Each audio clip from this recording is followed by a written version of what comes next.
Good morning po sa lahat. I'm very much pleased that PARSSU is actually embracing the new normal when it comes to webinars like this. No? Um, Muli ang aking pasasalamat sa imbitasyon for joining this webinar for today. Okay, so magsisimula na ba ako, Sir Johnny? Yes, sir. Yes, sir. Pwede na. Okay. Excited na yun, sir. Actually, I'm very much, how do you call this? Excited also to see a lot of familiar faces and names among the participants. Truly, PARSSU is, and we, I think one of the uh, fundamental principles of PARSSU is that we talk about things and we discuss about things. We discuss about our ideas, no? And that is, for me, one of the characteristics of a researcher, particularly when you're talking about qualitative research. Bakit? Because ideas in qualitative research are context-based, and only then that it is echoed by others in consensus that we were able to find a degree of reflexivity to it. Bakit po? Kasi nga, ang interpretasyon ng isang tao in a qualitative data may vary from one another. No? And yun, it's good that we should actually talk about our ideas. My interpretation may be different from yours. If you're coming from an academe, if you're coming from an industry, talagang magkakaiba ho ang magiging interpretasyon natin. So one way of assuring that these interpretations are in a way grounded on data is us to go over or to conduct a degree of analysis that would make connections with the texts, which is primarily the subject or the data set that we are dealing with when it comes to qualitative research. Okay, so I am now sharing my screen to you. I hope it can be seen. Nakikita na po ba yung screen ko? Very clear. All right. So, thank you, Sir Johnny. No? So, ito po ay thematic analysis using MaxQDA. And to give you an outline of what I will be doing, what we will be doing rather for today, kasi hanggang alas 5 po tayo ng hapon ngayon, sisimulan natin ito with some fundamentals of qualitative analysis. Bakit gusto ko siyang simulan doon? Kasi kailangan nating makahon doon sa conceptualization, kailangan din nating matanggal yung ating mga haka-haka kung paano ba talaga gawin yung isang qualitative analysis. Kasi often, when I started doing qualitative analysis, the comments or the pronouncements I received from other people would be like, ang hirap gawin ng qualitative analysis kasi ang dami mong isusulat, no? Ang dami mong ito-document, ang dami mong gawin. But you see, every time there is a system, if you're able to develop a system in you on how to go about the analysis, mas magiging madali po siya. And this system, hindi kailangan all the time may software, o kahit may software, hindi mo kailangan gamitin yung software kasi yung degree of analysis naman does not require the software. What I'm trying to say is, able to decide as to when is it that we're going to use a software and when it is na hindi tayo kailangan gumamit ng software. Kasi minsan, gugulo lang yung isip eh. Gugulo lang yung interpretasyon mo o yung the way you try to organize things. No? Thematic analysis for me, as I would define it, is a matter of organizing texts. It is how you organize this text in order to produce meaning out of it. Okay, so kailangan nating balikan ng konti yung fundamentals ng qualitative analysis later on. The second one is we're going to talk about the basic crude analysis for qualitative. Crude, ito ho yung mano-mano na pag-thematic analysis. Ito ho yung mano-mano na pag-uorganisa ng mga datos. And nung nabuo naman ang qualitative research o nung nasimulan ito, wala naman hong software noon. Kagaya ng sa quantitative research, mano-manong kinukumpute dati yung ANOVA, mano-manong kinukumpute dati yung mga ibang correlations. And even in undergrad, we are teaching them no how to do it manually. Okay? Bakit kailangan nating matutunan yung mano-mano? Because that is where the concept of organization lies. We need to understand it in the crude way so that we would know and we will be able to make sense of it as it is being automatized in the software. Ang mahirap ho kasi pag tatalon tayo agad sa software without the conceptual understanding on the fundamentals of this analysis is that hindi natin makikita yung mga underlying processes. At doon ho sa underlying processes, lumalabas yung interpretasyon. Okay? So yon. So babalikan natin siya mamaya ng konti. Then we will do a qualitative analysis, the first workshop that we will be doing this morning. And that is more of organizing just a very simple data. I think you've received already this data sets last night.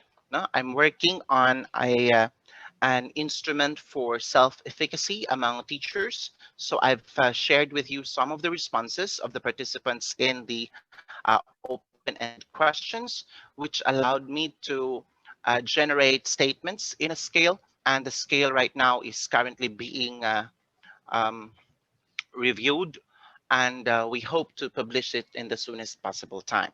Now, the fourth one is, syempre, magkakaroon tayo ng konting presentasyon and lenses kung paano ba yun siya i-interpret.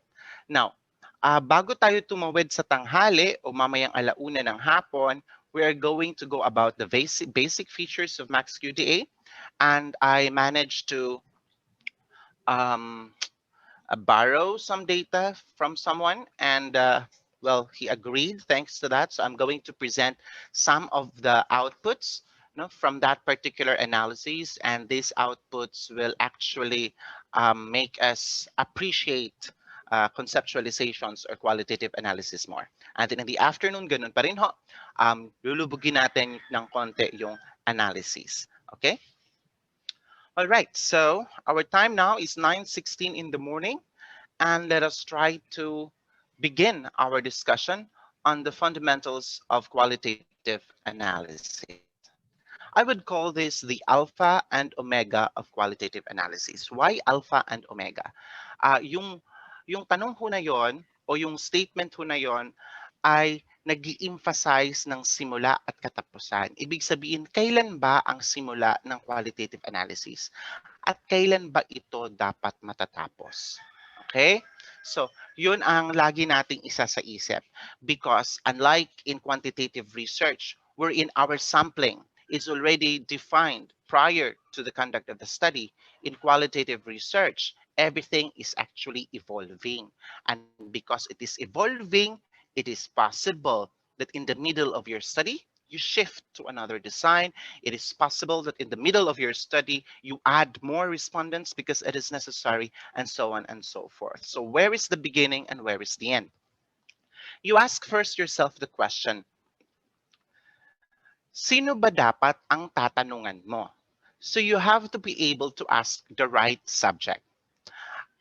Grounded on the notion of the ways of knowing by Frankl, if I'm not mistaken, kailangan nating gamitin ang ating senses, kailangan nating gamitin ang ating logic, at kailangan din nating gamitin ang consensus among many others to be able to arrive at a certain degree of conclusion. But before anything or before all of this, we have to be able to ask the right person. So if in quantitative research, our samples allows us to estimate the population, because we relied on a certain degree of confidence levels and a certain degree of confidence intervals, in qualitative research naman ho, mayroon tayong mga konsepto ng pagpipili ng tao, ng subject na ating pagtatanungan. Hindi po pwede na sa lahat, na itanong lang natin sa lahat. Because again, the themes of naturalistic inquiry which capsules the entire qualitative research, provides that it is context specific. And because it is context specific, kung sino lang ho ang kasali doon sa konteksto ay siya lang ho ang dapat nating matanong. Pero paano natin masasabi na kasali siya? Let us try to look at some of the sampling, no, procedures in qualitative research. The overarching sampling procedure, if you relate this to probability and non-probability sampling, is that it is supposed to be a non-probability sampling for qualitative research. And the generic term would be the sampling is purposive.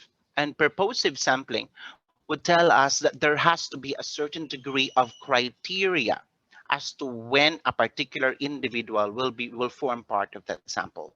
So at the onset of the study, you have to be able to lay down the criteria, no? Kung sino ang isasali sa sample. If we are talking about, let's say, leadership in education, if you're talking about school-based management, then only those people who are involved in the school-based management should form part of your sample. Okay. If you look at school-based management in its effect to the stakeholders, then the stakeholders is a party to the sample. Okay, so meaning it follows a certain logical syllogisms. Why is it that a certain individual will be part of the sample? So the first one is purposive sampling. And as I've mentioned, this is supposed to be guided by a selection criteria. The second one is what we call maximal variation sampling. And this is quite important because maximal variation, our objective here is to complete the ball. Okay, meaning this is the phenomenon that you would like to study. And for you to understand the phenomenon, there has to be representations from the sectors of this phenomenon. Otherwise, the absence of this representation will make your information incomplete. Okay, and when is this maximal variation oftentimes utilized? It is utilized in case studies when there is an issue that you would like to address, when there is an issue that you would like to dig deeper on the whys it actually happened that supported their actions. So the maximal variation, as I've mentioned, your selection criteria here, no, should highlight anong parte noong phenomenon ang dapat masakop. At doon sa mga parteng yun, dapat may representasyon. If you relate this to quantitative, it is more of like the stratified proportional sampling, meaning you want to ensure that the representation of your samples is consistent with that of your population. So ganun din ho yung maximal variation sampling. You want to ensure that all people party to the phenomenon is represented. The second one is extreme case sampling. No? The extreme case sampling is applied when you would like to have a comparison between good and bad, okay?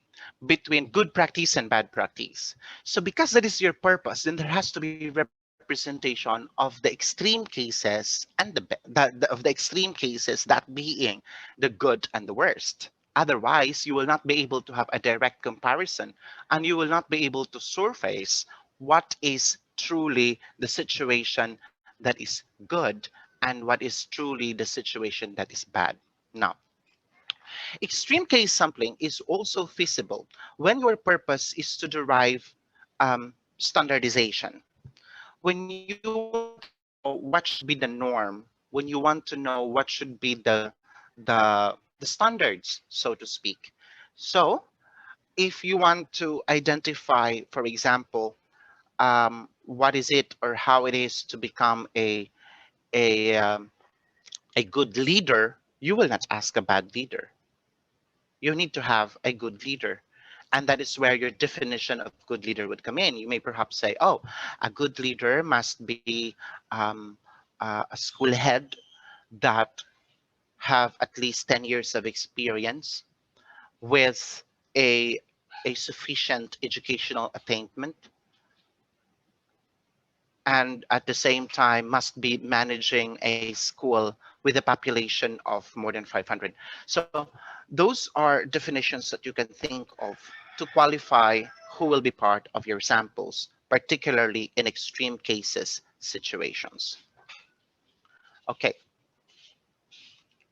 now another type of sampling, run through lang ito ha, mabilisan lang ito, don't worry, is what we call the typical sampling. No? What is meant by typical sampling? The term itself suggests that you are looking for what is common. You are looking for what is usual. No?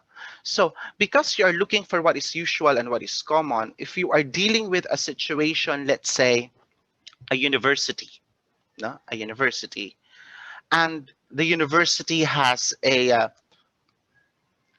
pool of faculty that is more than 300. Of course, it would be difficult for you to ask everyone. And so it would be prudent to ask someone who have instead a longer experience in that university. Because assumptions would provide that this person would have, this person that has a longer experience would have a better grasp of what was typical in that university if you're talking about the culture of the university. Okay, so that's one thing that we can consider actually. Then the next one is theory or concept sampling. And this is a very interesting type of sampling. And often in the academe, it moves panel members to a degree of disagreement. Why? Because they always wanted to have already a clear distinction of what will be your selection criteria, how many samples are you going to have. So in one consultee that we had, we were asked to develop a theoretical sampling strategy. Now, we call it a theoretical sampling strategy, and this is the one that is asked when you're doing grounded theory. Theoretical sampling strategy is the one that is asked to be placed in lieu of the participants of the study. So, in that particular study, it was talking about um, school-based management. So, in the theoretical sampling, you only begin with one individual, okay? Or you can actually consider three, one, two, three, or more, no? But the point there is that you begin from that individual, whoever is that, no? If you look at the structure, and then from there, magsasanga siya. Meaning, whatever concept that emerged from the interview with that individual, you will have to make a mental note to think of sino kaya ang pwedeng tatanungin para i-elucidate yung sinabi niya. Okay?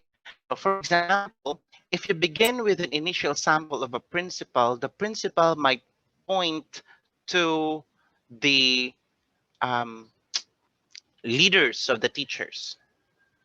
The principal might point to the leaders of the students. The principal might point to the leaders of the community. So from the initial sampling unit, which is the principal, nagsanga siya into tatlo.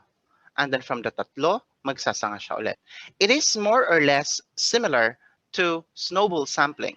But the only difference here is that the identification of the subsequent layer in the theoretical sampling is guided by the responses of the principal, is guided by the concept.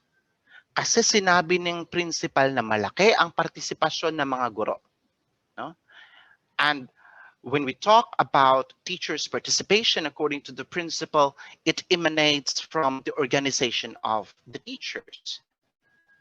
So that would give you a note that you have to ask the organization of the teachers.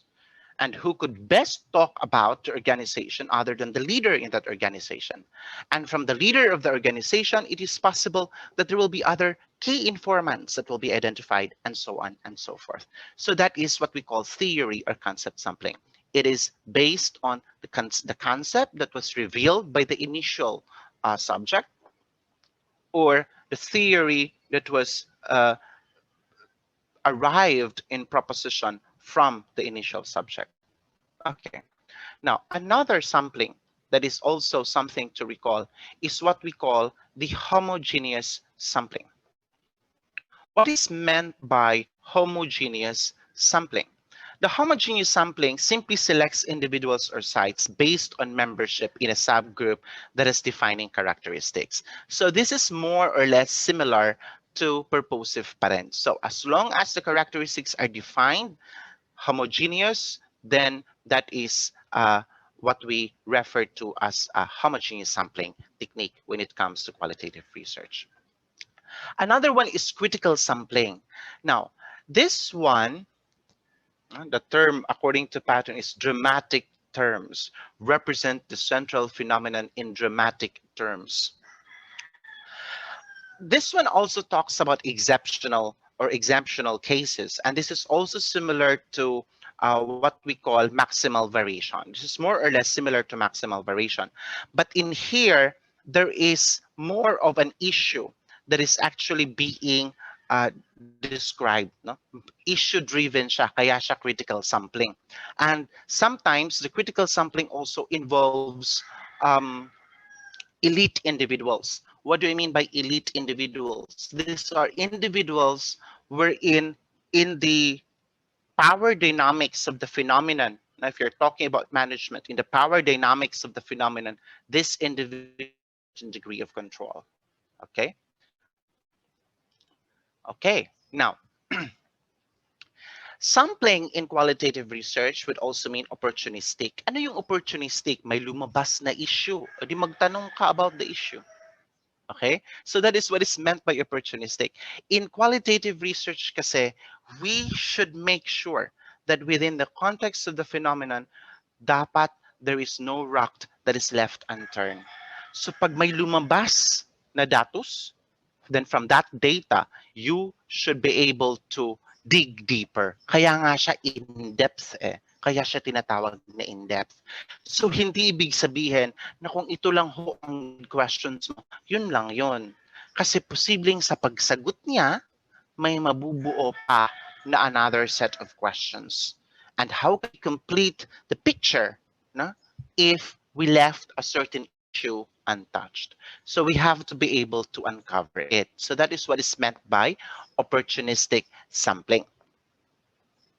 Okay, so mayroong event na nangyari, and because from that event, then you try to also ask questions. The snowball sampling is very familiar to all of us. Confirming and confirming sampling.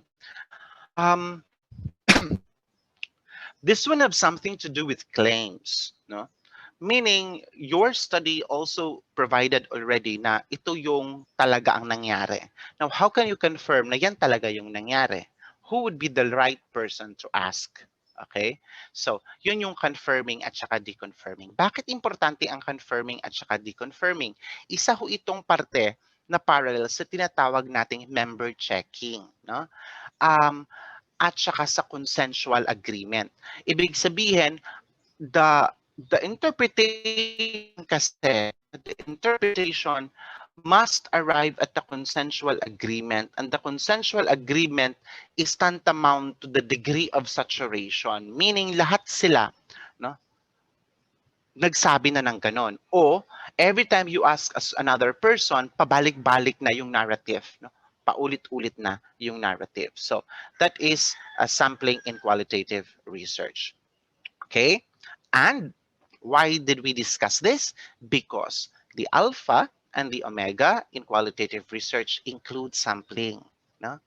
Remember that even if you are doing your research study already, qualitative research, it is possible na magdadagdag pa ng respondents. It is possible na magdadagdag pa ng tanong. And because of that, it actually includes the very dynamics of sampling. I would say dynamic sampling strategy ang magsasama-sama in one particular qualitative research. Okay? Now, how to ask?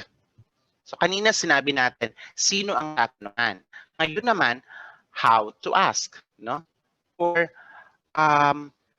ano yung mga methods that we can use in collecting qualitative data. Now, the general methods in qualitative research would include using a questionnaire with open-ended questions. So pag mayroon kang questionnaire, may tanong doon, nasasagutan niya, not just a dichotomous question, yes or no, not just a matter of allowing them to choose among the options, dapat open-ended siya, then that requires the qualitative analysis. Second, you can also conduct an interview. Conducting an interview could be done individually and could be done as a group. So we are not going to go into this in details, no, but the whole point here is that we are expecting our data sets to be texts in this form. Now, but when you cross to the third one, document or artifact review, this is where data may also include um, objects, may also include pictures, may also include um, other things, no, other than texts. No? It may include music, it may include dance. Okay. Now, the fourth one is doing observation.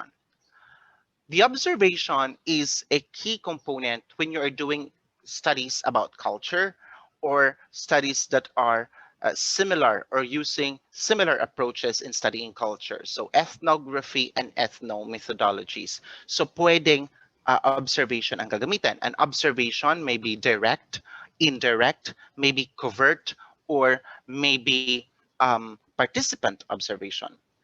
But one thing that is often forgotten when you are talking about collecting data is that observation is actually an overarching or is actually a common denominator to all of these things.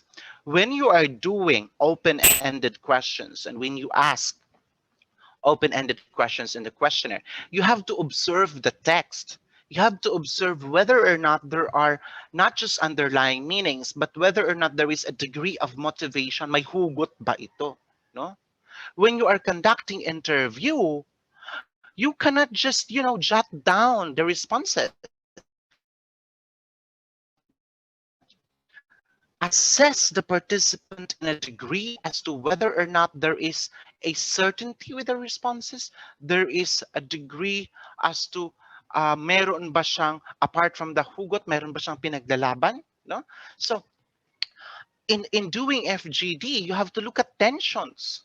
You have to look at situations. Kasi pag sasabihin mong, pag sinabi ng isa hindi, pero sinabi ng isa hindi, magkaiba yun. No? Magkaiba ang konteksto ng dalawang salitang iyon.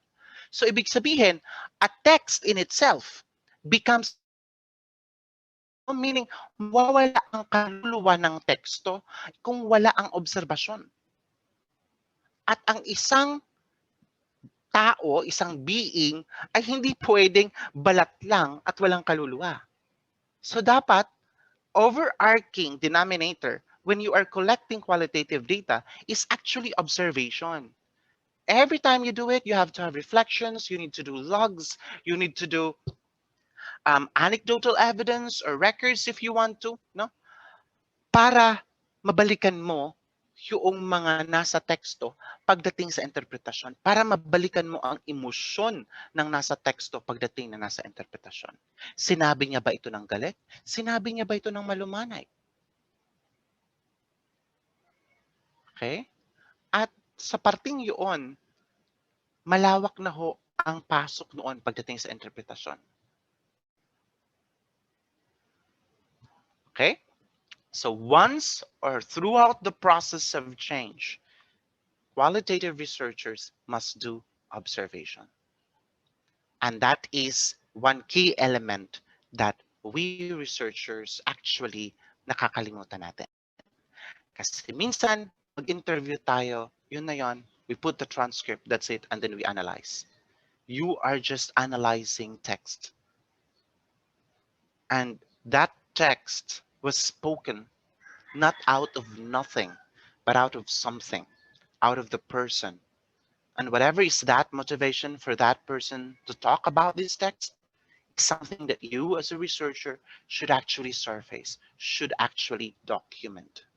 Okay? All right. So parang mabilis ang aking discussion. Anyway, it's 9:39 in the morning. Let's cross to some features of qualitative research. No? As I've mentioned, the focus here is on text. And it is from this text that we draw out the meaning. Why are we drawing out the meaning?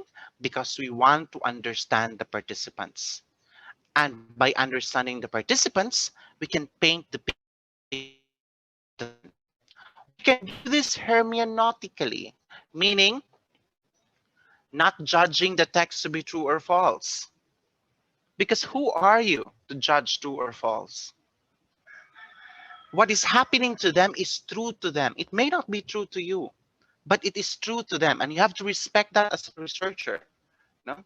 So you cannot judge their pronouncements. You have to be able to separate yourself. No? So you have to look at it hermeneutically. And meaning is negotiated. Why is it negotiated? Because one person in a particular setting may have also different interpretation to the phenomenon. No? Kahit isang grupo na sila. So from these varying interpretations, there has to be negotiations. And who facilitates the negotiation? That is the researcher. And what guides the researcher from the negotiation? That is the observation. Okay. Now, many have also talked about emic and ethic perspectives in analyzing texts. And what is actually dominant in qualitative analysis is the emic perspective, meaning it should not be your perspective as a researcher. Your presence there is for you to be able to cultivate the narrative, no? Cultivate the narrative so that you will be able to unearth what is actually in there, what is hidden. But never that you're going to put your viewpoints in what you are cultivating, because that is not yours. That is the perspective of the participants. So it's supposed to be an emic perspective. Then it requires progressive focusing. What do we mean by progressive focusing? Meaning, be ready to adjust, because what you the process may not actually work. What you initially plan to implement may not actually work, or the situation itself calls you to shift the design. Okay, so having said that, it requires progressive focusing, meaning you focus to the situation and think progressively as to how you go beyond, no? How you go beyond it. So that is why it is called progressive focusing. The layman's term here is that you have to do it iteratively, not just the analysis, but even the data gathering. So if it requires more, then you get more. If it is already saturated, then you stop. If it requires you to ask more questions, then ask more questions. Okay? Now, Miller and Crabtree in 1999 provides basic guidelines for qualitative analysis, and one of which is, first, know yourself, your biases, and your preconceptions. Okay? When you say know yourself, dapat alam mo saan ka manggagaling. Will I look at this as a teacher or as a student? Meron ba akong haka-haka na? Meron ba akong ini-expect na thesis pagkatapos nito? Actually, malaking issue ho to. Bakit ho? Kasi minsan, when we did a proposal for funding for qualitative research, they wanted us to come up already with this statement, even at the onset of the study. And sometimes you have this difficulty of convincing your funders that no, I mean, we want the analysis or the information, the themes to emerge from the data. But they would say, but we want to know it. Okay, so is it wrong to develop thesis statement at the onset? Well, it's okay to develop one, but make sure to filter it. For me, ang take ko doon ay ganito. Sige, sulat natin yung thesis statement at the onset. Kasi at the end of the day, at least parte na rin yon doon sa laying down of your preconceptions. alam mo na kung ano yung preconceptions mo. Remember na din kasi, the moment you acknowledge your preconceptions, that's the only time that you will start to become cautious about it. Okay? Or you will take precautions about it. Pag hindi mo siya i-acknowledge, posibleng lalabas siya doon sa analysis mo, no?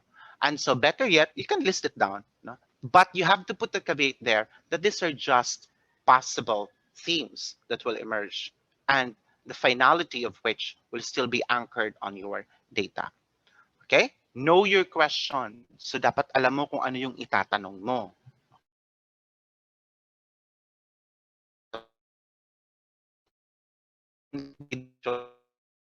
Sa quantitative research, we do instrument. May content validation din ho pagdating doon sa qualitative research or sa interview questions. Paano namin yan ginagawa? We call it a response process validation, meaning nagtatawag ng panel, nagtatawag ng experts, at unang tanong ay tinatanong namin sila, itong questions ba na ito masasagutan ang research objective? So yun yun. Yun yung first na tinatanong. The second layer is meaning, gagamitin mo siya, interview someone using your interview questions and document the entire process, document the possible follow-up questions, and the objective for that process is to be able to be certain that the questions actually derive the responses that would provide you the valid information. So meaning kasi baka mali yung tanong, no? So yun. And often sa aming mga partners, no, we analyze it as well. Kasi tinitingnan namin kung ma-analyze ba, may lalabas ba na impormasyon. So yun ho yung level of validation na ginagawa namin when we are using interview questions for qualitative research. And that's a way for us to be certain that your question is the right question to ask. Consult others and keep looking for alternative interpretations. Ito ho yung very important din na aspeto, no? Seeking creative abundance. Nung ako'y nag-aaral ng isang narrative research and I was trying to understand the culture of a particular school, nakita ko na, ay bakit may kulturang lumalabas na yung mga bagong salta, hindi na sila nagtatrabaho with the sense of voluntarism. They willingly work only if it is clear what they're getting out of it. Anong magandang term nito? Sabihin ito, ano na sila? They don't work if they did not get service credits. They don't work if they didn't get, well, that is the descriptive part.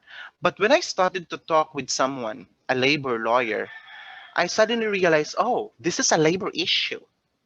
It becomes a labor issue. So nakita, oh, so this is actually giving value to work. So yun yung lumabas na ano, no?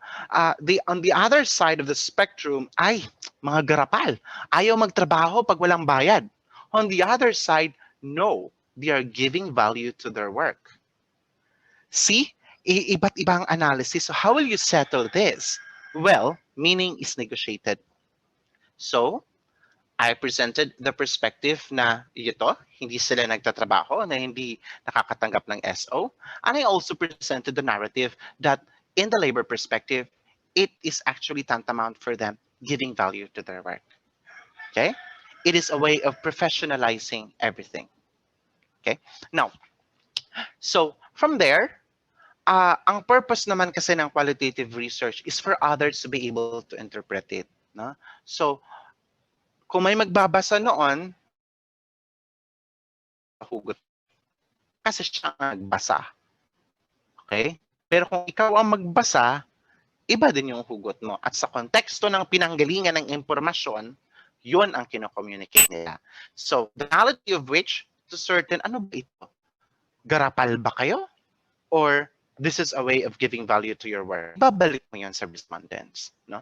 Yung analysis na yan. First, you have to be flexible. No? We've also mentioned this kanina. Exhaust the data, meaning balikan. No? Balikan. Try to account for everything. All right? Then the fourth, the other one is celebrate anomalies. What do we mean by celebrate anomalies? Pag mayroong issue, pag mayroong deviant, no? Pag deviant kasi minsan sa quantitative tinatanggal natin. Pag mayroong deviant sa qualitative, magbuni ka kasi may something na bago. No? May something ka na isusulat. And this is what we call windows for insight. Bakit kaganda-ganda naman ng kanilang benefits? Bakit mayroon pa rin umaalis sa trabaho? All right? Now, get critical feedback. The solo analyst is a great danger to self and others. Take note of that. The solo analyst is a great danger to self and others. Ilan kami na nag-analyze minsan? 3 at least na tumitingin ng qualitative data. Bakit? Kasi tinitingnan namin whether or not consistent ba yung aming analysis. Okay? Share the details with yourself, your team members, and your audiences. And from your sharing, get the reaction because their reaction might be an input for analysis as well. Okay? With that note, let's call on a break. Put your headsets on properly. Turn your volumes on properly. I would like you to watch this video. And I would like you, later on, we're going to talk about it. Pero lakasan nyo ko ang volume ng inyong, how do you call this, PC or your computer at damhin nyo ho. Immersed into the situation as if you are standing in one of the corners in this particular hall or in one of the halls in that venue or in that video that I'm going to present in a short while. So immerse yourself, no, and observe properly.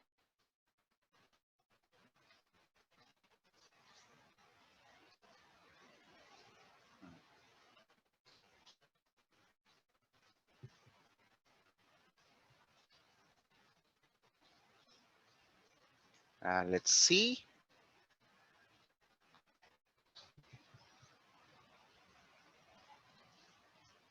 Okay.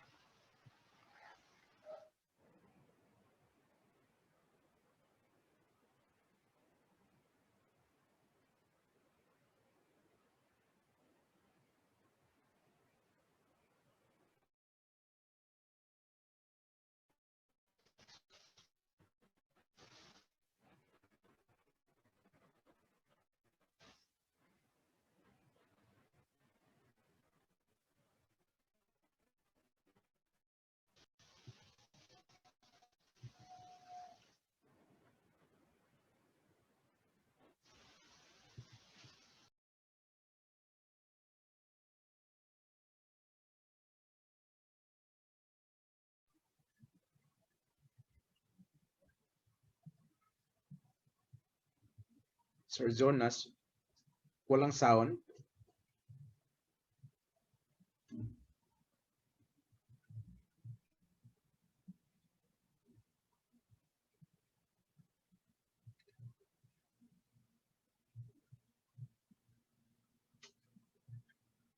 Look, Jonas, walang audio po.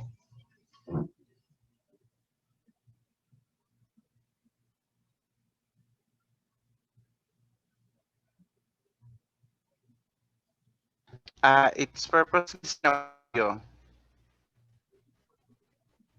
Sir? Wala talagang audio.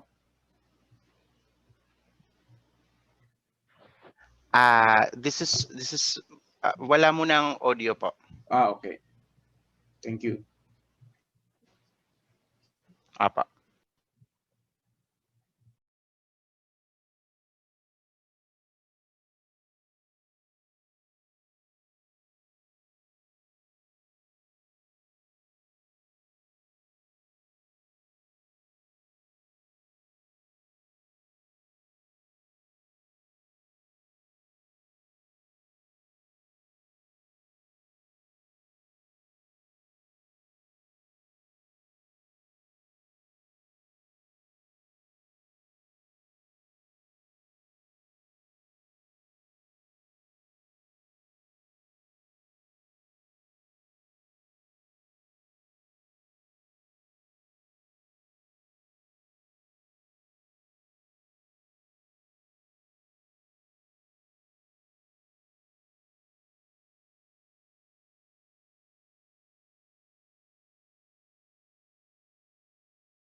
All right. May I hear a reaction from anyone from the group? The video that you've watched, walang audio yon. But there was a situation that unfolded. There was a transcript that was given. Can you give me your reactions to what you've seen? Anyone? Um, to anyone po who would like to react, you may raise your hand. I will call your name. Or you may directly unmute. Dr. Janet R. Valdez. Hello, Yes, ma'am. tapos Father LPD Yes po. Dr. Janet D. Father Billy. Hello, ma'am. Sorry, ma'am, you're on mute po.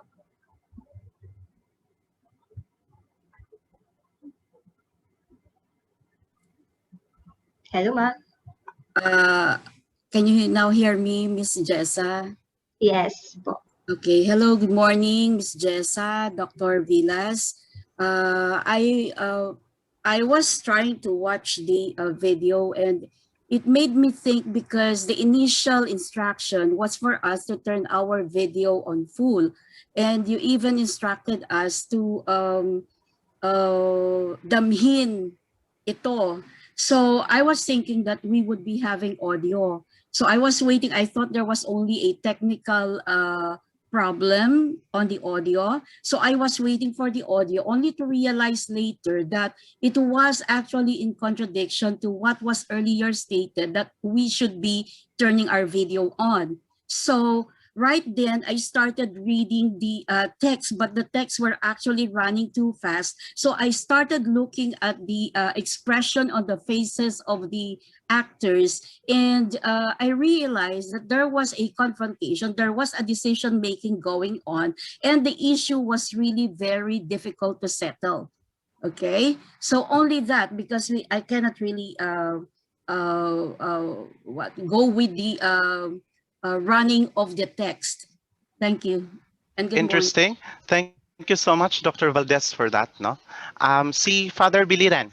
He was raising his hand kanina. Hello, sir. Yes, Ma'am Jessa. Sir Biliran. May we hear your reaction po? Si Father Biliran. Father Biliran. Father, you may unmute yourself po. Father Elpidio. Is that okay? Yes, Father, we can hear you Yes now. po. Okay, when we observe, it is important to use all our senses. No? We have to observe the different senses, our sense of sight, our sense of listening, and of course, there are different ways of looking at things. No? Mayroon tayong text and context. And that's all. Thank you, Father. No, mayroon tayong text and context. Okay And, po. you know, Sir, meron pa? yes, Dr. Jonas. May nag-raise po ng hand. Ma'am Inoray Latip. Hello, ma'am. You can unmute yourself, ma'am.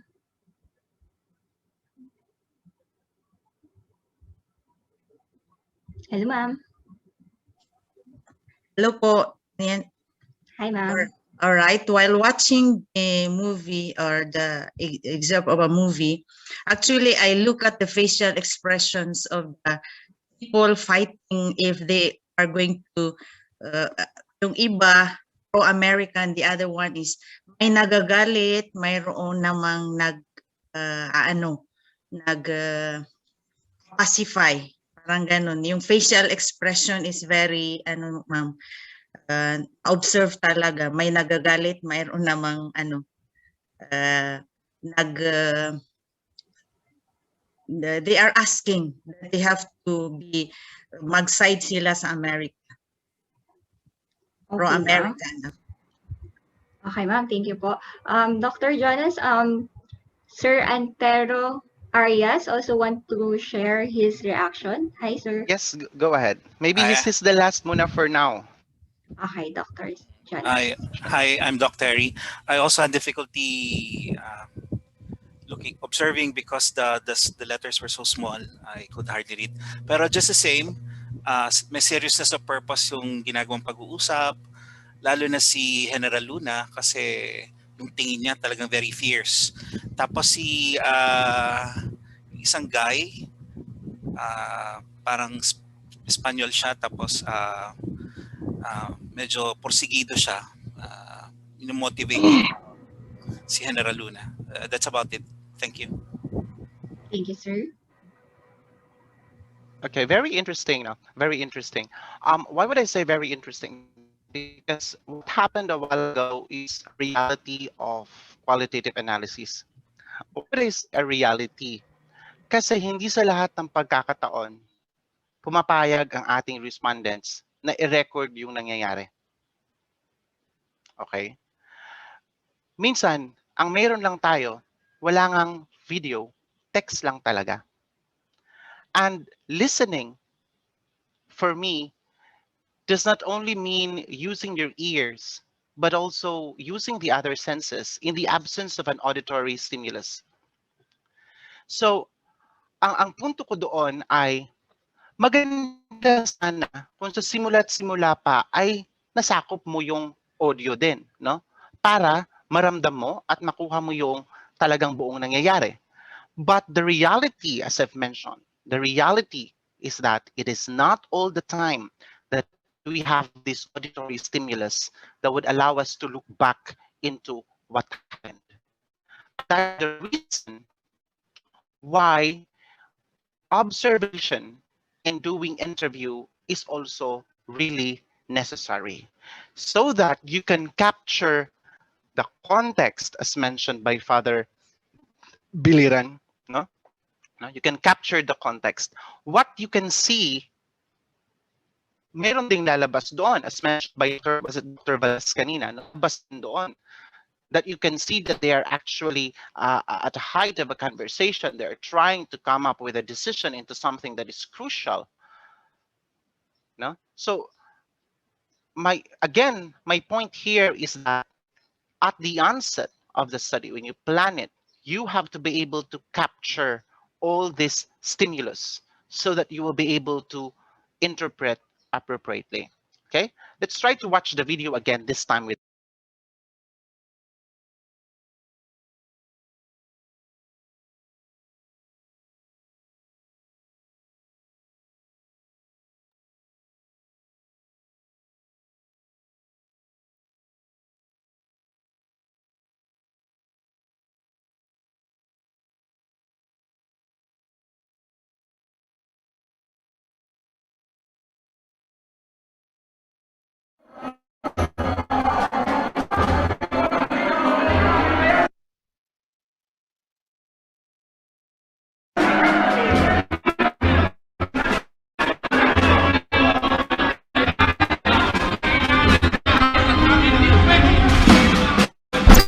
Senyor Presidente, walang pupuntahan ito. Habang nagtatalo tayo dito, lalo lamang lumalakas ang pwersa ng mga Amerikano. Lusubin na natin sila habang kakaunti pa lamang sila kahit sa kanila at mapapasa kamay natin ang Intramuros. Hawak na natin mga karating bayan! Meron tayong 4,000 katao! Libo lamang ang mga Amerikano. Madali natin mapapatalsik sa bayan na ito! Ay, padala ko na si Arguelles at Buen Camino para makipag-usap ng kapayapaan kay General Otis. Pinaglalaroan lang nila tayo. Ang balita ay may paparating pang 7,000 sundalo. Sir. Tingnan niyo. Tama si General Luna. Kailangan na tayong kumilos. Kayate! Kaaway din ng Espanya ang Amerika. Ang kaaway ng aking mga kaaway, tuturing kong kaibigan. Inalaban ng Amerika ang Espanya sa Cuba. Sinakop ba nila ang Cuba? Hindi. Tinulungan pa nila ang mga Cubano na sipain ng Espanyol. Wala tayong dapat ikatakot. At pagbigyan naman natin na magkaroon tayo ng kapayapaan. Un maricón. Muy bien, señor Paterno.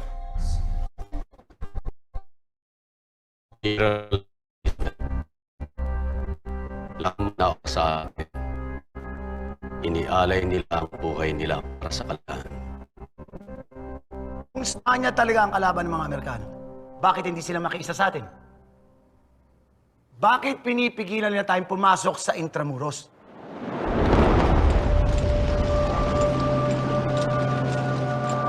Sang-ayon ako kay Senyor Paterno. Pinipili ko ang kapayapaan. Bulag! Sa halip na nandito tayo ngayon mga nakaupo, nandun sana tayo sa labas nangangalap ng armas, humuhukay ng trinchera, tinuturuan ng ating mga kababayan para lumaban. Huwag kayong maniwala sa matatamis na salita ng mga Amerikano! Walang puwang ang bulag sa gabinete na ito!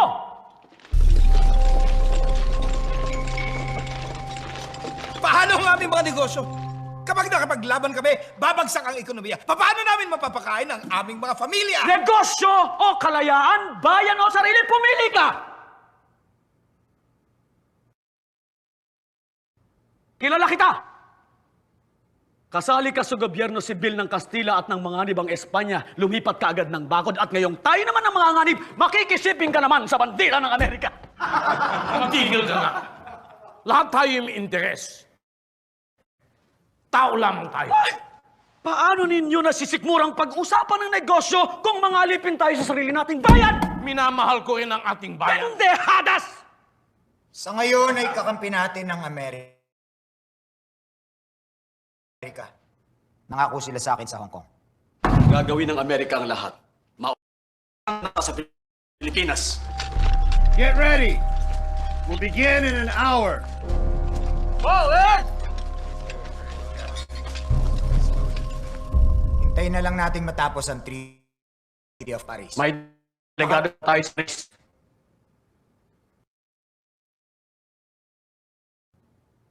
O kahit tagapagbasin man lamang.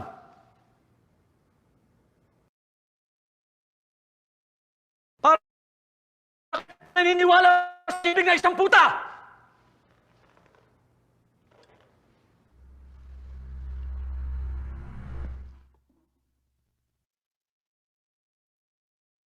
All right. So now that you've heard the audio, may I hear from someone else a certain reaction? Mga 1 or 2 lang. Okay. First one po, Ma'am Rowena. Hello, ma'am. You may unmute yourself. Hi, good morning to everyone. If I will compare this video with audio now, I think this is like a focus group, wherein there is one question. Basically, are we going to go fight against America or not? Okay, so it's the data presented here are more complete than the ones without an audio. The last one without an audio, yung power of observation natin is more prominent because we're only looking at what we can observe. But here, this time, there is now an audio accompaniment. Very vibrant yung tension in the room. And it's as usual, no, in qualitative instrument, when you ask a question, you can see answers that are agreeing or sometimes disagreeing, and then they're also observant, meaning that these are not yet sure on whether they agree or disagree on the questions that that you have asked. So very vivid and relevant po yun. So here, the power of observation is again what we can really do as the researcher on our part. Thank you. Thank you, ma'am. Can I see another hand from the participant? Okay. Hello, Ma'am Helen. You may unmute yourself. Hello, good morning po. Hello, good morning, ma'am. Okay. Sa reaction ko naman po in the presented video, both po doon, I consider as participants po, as the observers and researchers perhaps, that as we see the data, so yung pong na-collect na data na yun, yung data na pinakita sa amin, ay para bang may kanya-kanya tayong pagtingin doon. may kanya-kanya tayo magiging interpretation doon, reaction doon. As we have observed po kanina na marami reaction but may walang audio. So lahat po tayo has our own individual reaction or interpretation in our own perspective. So that's how I see the situation. Thank you, Ma'am Helen. There you have it, Sir Jonas. Thank you so much. No? Thank you, Ma'am Helen. Thank you. Sino yung kanina? Si Ma'am... Nakalimutan ni Jess. Sino yung una-una kay Ma'am Helen? Sorry, sir. Okay. Anyway, yun nga yung sinasabi ko, no, na again, factor ng ating analysis, yung breadth of information that we are getting. Hindi lang documenter ang kailangan. Kailangan din natin ng other forms of mechanism for us to be able to capture the entire narrative. And interestingly, mula doon sa presentation na yon or mula doon sa video na yon, it is important na after, sabi kasi ni Ma'am kanina, para itong FGD. Okay, o tama. So sabihin natin nag-FGD sila at kayo po ang moderator doon. Pagkatapos ng FGD na yon, dapat ma-analyze agad. Okay? Kasi ho, pag hindi natin ma-analyze, tapos hindi man na video, paano natin siya maisusula? Paano natin siya mailalahad? So that is why the term, as I've mentioned kanina, in qualitative analysis, it's an iterative process between gathering and analysis. So, importante ho yun. At whatever inputs that you've arrived at, or insights that you've arrived at from that analysis, you should be able to use that later on as you go into other or you conduct another data collection. Now, another key concept for qualitative analysis is that it is an art in itself. And what do we mean by it is an art in itself?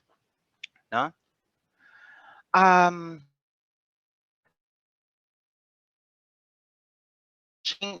Video,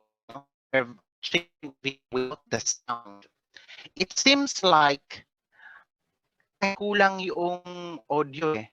So ang ginawa natin, nung nagtanong na si Sir Johnny na, Sir, bakit walang sound? Baka may issue sa audio. Nung sinabi kong it's purposely walang sound, na-realize ng lahat, no, I have to be engrossed to the content, to the literal content and the form. So, ang nangyayari doon, no, the text itself is the one now that is leading the dance. In the paradox of the dance, para ang sayaw ngayon ay yung teksto. No? Yung teksto ang nagiging sayaw at kailangan mo siyang tingnan. Otherwise, hindi mo makukuha yung konsepto ng sayaw. Okay? Kailangan mong tingnan, kailangan mong basahin ngayon kung ano yung nasa text. Otherwise, hindi mo maiintindihan kung ano yung pinag-uusapan nila. Kasi nga walang audio. Huh? Kasi nga walang audio. In another sense, even if may audio yun, and then you just watch it in the sense that you are focusing only on the literal content, meaning ano yung sinabi, no? And you are not bridging yourself into possible insights and interpretations. Still, it is the text that leads the dance. So regardless kung may audio or waray, regardless kung may audio o meron, no? Regardless kung may audio or wala,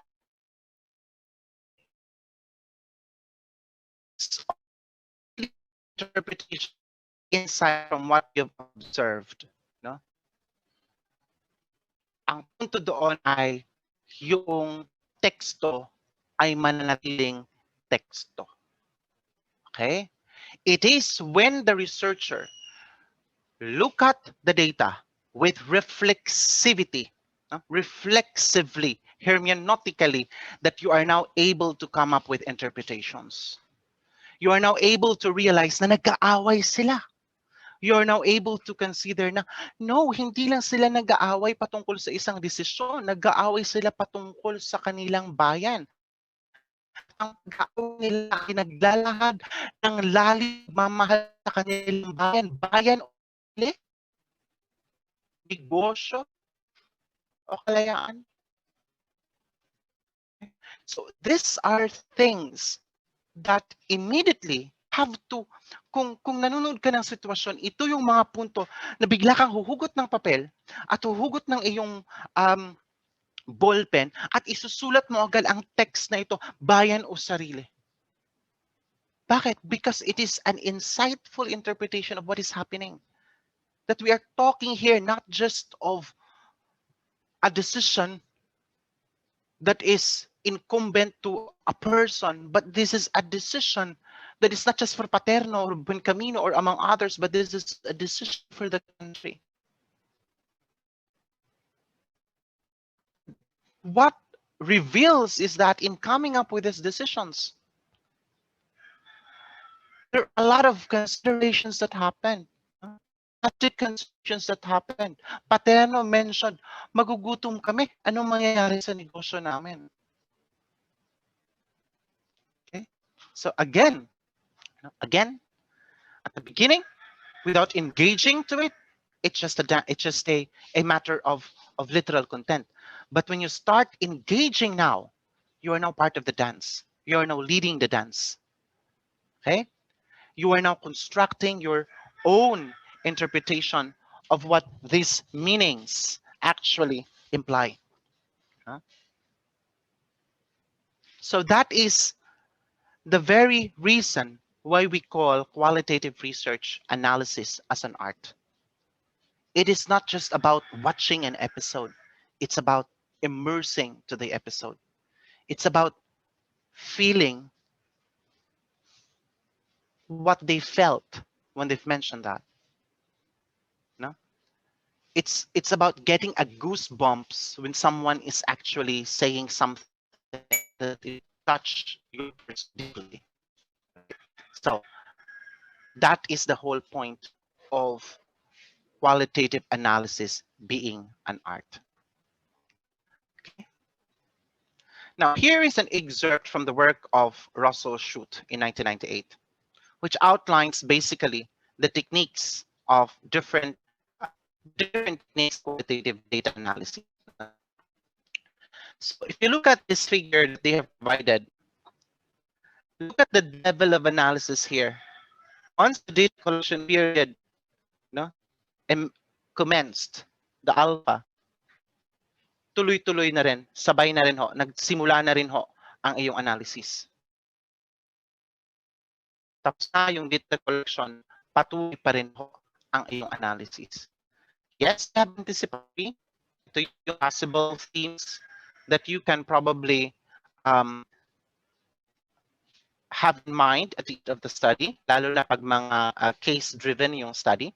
But when you implemented it, sabay-sabay na ho ang analysis. Okay? Now, here you can see that there are some aspects or some components that I would like to mention. The first is, of course, the documentation of the data and the process of data collection. Then you start organizing it immediately, categorizing it, making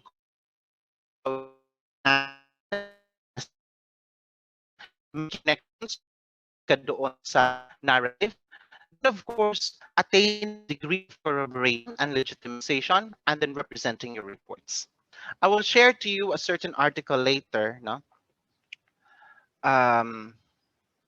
That's something that you can perhaps read.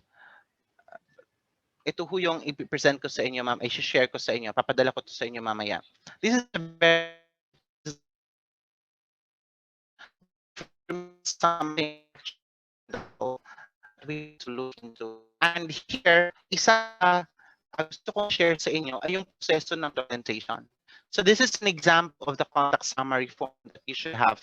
Wherein, apart from asking questions, you have a lot of observations that you are trying to share. Second to that also, here we can also have a snippets on a checklist of the coding process on what is it for a certain group of individuals. I will share this to you later, now in the interest of time.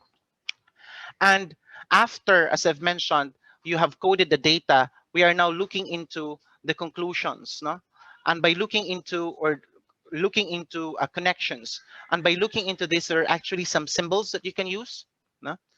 Which provides with the connections of the information that you've derived from the data. So here you can see there is a model that has been developed. So in qualitative research, we are actually developing models as well. And these are conceptual models of a certain phenomenon. And the process of it, here, makikita ko na without looking into kung ano patungkol ito, it talks about institutionalization, how one reaches institutionalization, the journey of institutionalization of a certain program, for example, simply by looking at this causal network model that we have presented. So ito ho yung proseso at ito ho yung takbo kung paano gagawin, no? Kung paano gagawin yung isang qualitative analysis. We don't stop by simply categorizing them. We have to extend it and make connections to the propositions. Okay? Now, the data that you've received last night, I suppose, was the responses of the participants in an open-ended questions. They were asked na sa kabila ng pandemya, kaya kong gampanan ang aking tungkulin bilang isang guro sa darating na pasukan dahil. They were asked to complete the sentence. So this is a very simple item pooling strategy that we use to develop items. But apart from the item pooling strategy, no, kailangan nating makahon kung ano yung konteksto ng confidence. Babalikan natin ito mamaya. When you analyze the text mano-mano, no, or in the crude way, you begin with coding, categories, themes. Often we stop here, but it's not actually the end of it. Themes, you have to exert or you have to unveil the structures. How are the themes related to each other? Are they related in a causation? Are they related as dimensions of a certain variable or as dimensions of a particular construct? And from these structures, you will be able to produce the often missing component in a lot of phenomenological studies, the essence. No? Karamihan kasi sa phenomenology studies hanggang themes lang. Where in fact, the very objective of a phenomenology study is to produce the essence. And essence cannot be produced without the structures of the themes, without showing how the themes are interacting. And the ultimate part, therefore, is either the essence, the proposition, or the theory that you would like to forward into. For purposes of definition, ano yung coding? Ayan ho. So these are definitions of coding from bakit tayo magko-code? Kasi marami yung datos at kailangan nating, we have to make sense out of it. No? So we code because we want to make sense out of the data. How many codes should be made? Depende ho. No? Depende ho sa impormasyon. No? There is no specific ruling about how many codes you are supposed to produce. And what are the types of coding processes? Pwede deductive, pwede inductive. Ano ho ang ibig sabihin ng inductive? Ito hong inductive coding sa simula pa lang nakalatag na kung ano yung mga codes ninyo. Sa simula pa lang nakalatag na kung ano yung saan mo ikuhulog yung mga teksto, where are you going to categorize it, no? So that is what is meant by deductive coding. Okay? But in deductive coding, it is possible that there will be emerging information. So, although sa simula, may codebook ka na, dadami yan ng dadami. On the contrary, the inductive coding is different. Bakit siya different? Kasi dito, wala kang codes. In fact, this is a situation we encourage our qualitative researchers na wag kang magbasa masyado. Wag mong laliman masyado. Kasi posible mong pangunahan yung datos. Okay? Pero again, in the academe, mahirap mag-submit ng research proposal na walang literature review. No? So, isa sa issue yan. But, well, you can look it on another perspective na parte yon ng iyong bracketing. No? Okay. So, graphically speaking, ito ho yung deductive, no? So from the theory, no? From theory to practice. So may theory ka na ginamit na ilalatag mo at gagamit mo para ng datos mo. Ito naman sa konsepto naman ng inductive, no? Sa konteksto naman ng inductive, from the concepts, you're going to emerge the theory. And this is where grounded theory actually applies. But is it possible na kahit sa isang, kung hindi man grounded theory, inductive method pa rin ang gagamitin mo? Of course, it is very much encouraged. No? It is very much encouraged. Kaya lang mas magiging matrabaho siya. At kailangan mo ng sangkadapmak na tacit knowledge. Kasi yung tacit knowledge ang siyang sa'yo kung ano ang ibig sabihin nito, no, ng konteksto. Okay? So, the process of theory development is cyclic in nature, no? Concept develop, operationalization. So this is undefined, understanding the constructs, confirming and disconfirming it, and then applying. So in qualitative research, pwedeng dito ka lang muna sa conceptual development, pwedeng tatawid ka sa operationalization, pwedeng tutuloy-tuloy ka, at pwede ding walang application later on na or another aspect na yung application. Okay? Now, general perspectives ito, hypothetical deductive tayo sa quanti, sa quali, we are theory building in process. Ano ba yung kalimitang konsepto ng mga theories na or models na lumalabas in a qualitative study? Conceptual models, conceptual frameworks, or theories in general, no? Or meta frameworks, combinations of different theories that you can think of. So conceptual description, pwede mong tingnan dyan, ano yung essence nila, ano yung definition nila. When you talk about taxonomies and typologies, pwede mong tingnan alin dito ang nagfo-fall to a certain concept or to a certain typology. No? In the philosophical conceptualization, pwede mong tingnan ano yung nature ng reality nila. Ontologically, pwede mong tingnan, is this about value-laden? Is this about ethos? Is it about epistemological? Are we showing a process of something if it's epistemology? So, ito ho yung mga posibleng lalabas. No? Posibleng lalabas. Pero kalimitang hindi tinatawid.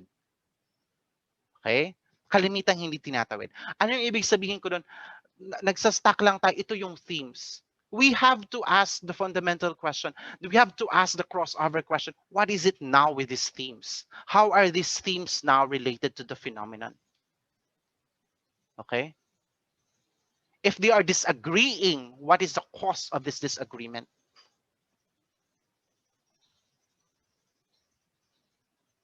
And how it impacts the entire narrative. Okay? So ito ho, no, these are some of the conceptualizations that they have, no? This is ito yung proseso na, no, dadaanan lang natin ito. And then operationalization phase, nag-establish ka na ng connection, translation, conversion. So meaning pinagtatabi-tabi mo na, no, tinitingnan mo apart from yung related talaga siya. Actually, ito yung sinasabi ko nga sa mga estudyante ko. Bakit ni-differentiate si quanti at saka si quali na actually mayroon din namang causation pagdating sa quali.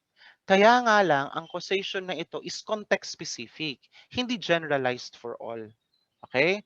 So, again, that should be something that you can explore later on. And here are some of the confirmation and the confirmation phase. I'm just presenting it to you. This is from Lincoln and Guba. Kasi I know that a lot of you are aware already about this. And these are also some definitions that we can think of. Still, this is from Lincoln, Guba, Sim, and Sharp. And for the application phase, application of the theory enables further study, inquiry, understanding. Okay. Doon sa ginagawa namin ngayon na datos on self-efficacy, the application phase is actually determining now the self-efficacy of the teachers. No? So yun yung isa doon. And then from there, we will test it now quantitatively. The coding process would begin with initial coding, line-by-line coding, categorization, and determining themes. And along the way, kasi even if nagko-code ka, nagla-line-by-line coding, categorization, dapat sakop mo na yung framework of analysis mo. How are you going to analyze the phenomenon? So for the initial coding, this is fast and relatively easy. Ano ang shortcut nito sa tinatawag nating software-based word map, no? Mag-word map ka agad. After mo mag-word map, doon mo makita ano yung mga prevailing na mga texts. At yun ang pwede mo magamit as initial codes. Okay? The second is line by line coding. So ito yung pag-iisa-isa, no, ng bawat linya. And you have to ensure that you have a fresh and clean eye. Ano ibig sabihin ng fresh and clean eye? Pag feeling mo masakit na sa ulo, feeling mo confused na, feeling mo wala ka na nakikitang iba, stop, go out, take a break, and then come back later on. Because sometimes we are, it's the human limitation that would allow us not to see what is there in the text. Okay? Then of to code everything if you know that certain are not going to fit in the end game. So code ka lang ng code, no? That's the whole point there. Code ka lang ng code or just try to group them as many as possible. Pero sir, ang nakakapagod naman din 'yan. Tama ho. That's why nagdi-deductive coding tayo oftentimes pag nagmamano-mano. Kasi kung code ka lang ng code, which is a typical nature of inductive coding, medyo talagang nakaka-stress po siya. No? Nakaka-stress po siya. Okay? Then, you categorize now. So after you have coded them, you will now group them. Okay? Group the codes already accordingly. And then once you group them, you can rearrange them hierarchically. So saan ang mas malaki? Saan ang mas maliit? No? Okay. Then, you are now going to develop themes. Ano ibig sabihin ng develop themes? Yung categorization nyo ng codes ay nagre-reflect ho yun ng theme. Kaya minsan, confusing po sa iba yung term na categories at themes. Kasi often, ang ginagawa nila, they have all the codes, tapos tatawid na agad sa themes. No? Yung iba naman, kasi maliit na, malaki na yung codes na sinimula na, wala na siyang mas maliit pa na counterpart, so malalaki na, kaya siya dumiretso sa themes. Pero kung basic unit, maliliit yung codes, may categorization pa, so it is from the categorization that you develop your themes. Okay? Pero hindi all the time na codes, categorization, themes. Kasi posibleng codes tapos themes agad. Bakit? Kasi yung code mo malaki na. Meaning, hindi siya itingi. Okay? So, posibleng tatawid ka agad doon sa developing of themes. Now, you just have to explain this na ito yung pagiging grouping nyo. You did not code it word by word because in the first place, nakalump na siya. No? Okay. So, engage in storytelling from your data. So, talk with your data. And then the themes can tell the same story from different perspectives or several different stories that connect with each other. And okay, with great narratives created from the themes, the messy qualitative data are now in meaningful order. So yung objective, bakit tayo gumagawa ng themes? We want to find order in the data set that seems to be chaotic at start.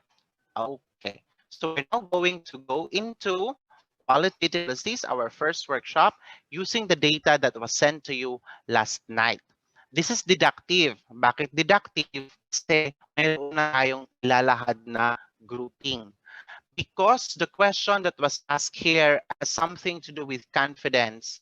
The theory that is the theory where this particular conceptualization is actually anchored is a self-efficacy theory. And we all know that in the context of the self-efficacy theory, the dimensions would include mastery experience, social persuasion, psychological emotional states, and vicarious experience. So having this now, the first step that we're going to do is to group the responses of the students according to these dimensions. Mary Velus G. Galansang is raising her hand. Yes.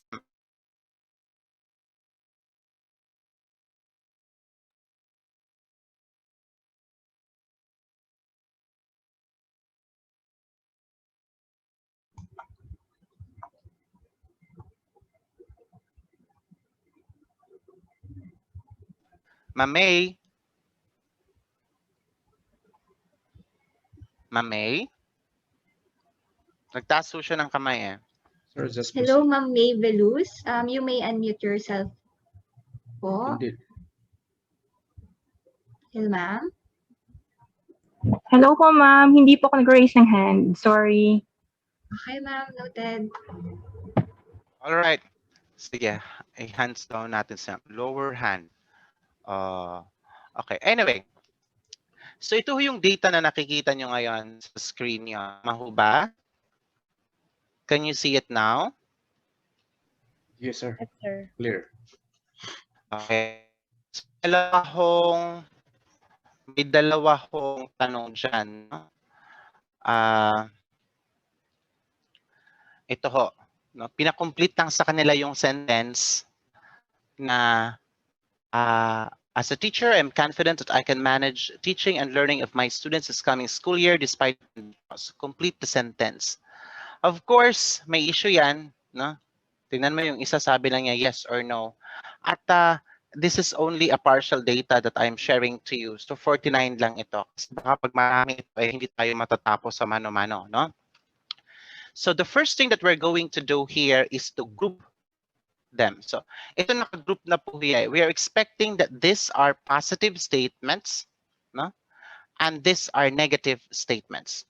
Why negative statements? Because here, sinimulan natin yung stem na I am not confident that I can manage teaching and learning of my students because. Okay? So, kailangan natin yan. Ito naman, ito yung ating positive statements. So, tingnan muna natin, may first category na tayo. What is our first category here? Kasi deductive nga, positive and negative statements. So within the positive statements, titingnan ho natin ang ating datos at suriin alin dito ang magfo-fall sa mastery of experience, social persuasion, psychological and emotional states, and vicarious experience. At alin dito ang hindi. Okay, so this is a simple way of providing an insight as to how you can actually go about deductive coding. So let's try it.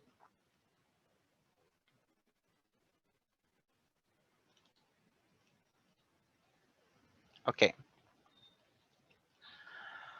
All right. So hanapin ko yung mastery of hanapin ko yung social persuasion, psychological, and emotional states, mastery of experience, vicarious experience. Okay. Hanapin natin yung mastery of experience, ME. Sabihin natin ME ha. So, tingnan mo yung statement na ito. This is to continue educate the students. Parang hindi ho siya mastery of experience. Sabi niya, this is my mission to continue educate the students. Parang this is more of like a motivation, correct? No? So you can code, this is my mission to continue educate the students as motivation. Pero sir, di ba wala ho tayong item or saan natin ipapasok ito pagdating doon sa konsepto ng self-efficacy theory. In deductive coding, as I've mentioned, minsan, yung preliminary code book mo, posibleng hindi lang yun yung magagamit mo. Kasi may posibleng hindi maipaliwanag ng preliminary code book mo. This case, this is my mission to continue educate the students, seems not to be falling directly on vicarious experience, mastery of experience, social persuasion, psychological, and emotional states. Okay? So let's try to look at for another one. Ito ay aking sinumpaang tungkulin. I have already taught the students last semester and my school has an LMS. So this is more of mastery of experience. Kasi nakaturo na siya eh. So ibig sabihin, itong item na ito will fall on mastery of experience. As a teacher, I am confident that I can manage and learning of my students because I was properly oriented. Ano yan? Properly oriented about Google Classroom, Zoom application for my students' learning. So where will this fall? Proper orientation. Will this connote mastery of experience? Or is this a form of vicarious experience or social persuasion? Oriented no? Meaning nagkaroon ng social persuasion on the aspect kung paano gamitin itong LMS na ito. So this is falling on social persuasion. Okay? Now, tingnan natin ulit. It's my passion to impart my knowledge in full of my potential and capabilities. Also, it is embedded of my professional ethics as a person. Oh, dalawa ho ito. It is my passion. So, ito ho, it is my passion to impart knowledge. Ito ho ay i-color ko, papalitan ko ng kulay just to characterize that that is actually motivation. No? Tapos mayroong kasing laman.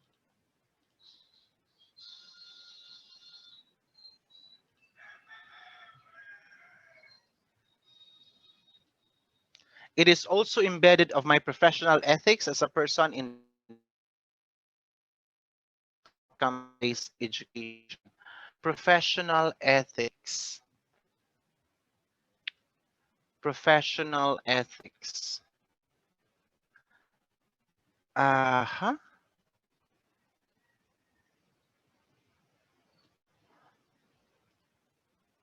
So, paano yan? Professional ethics.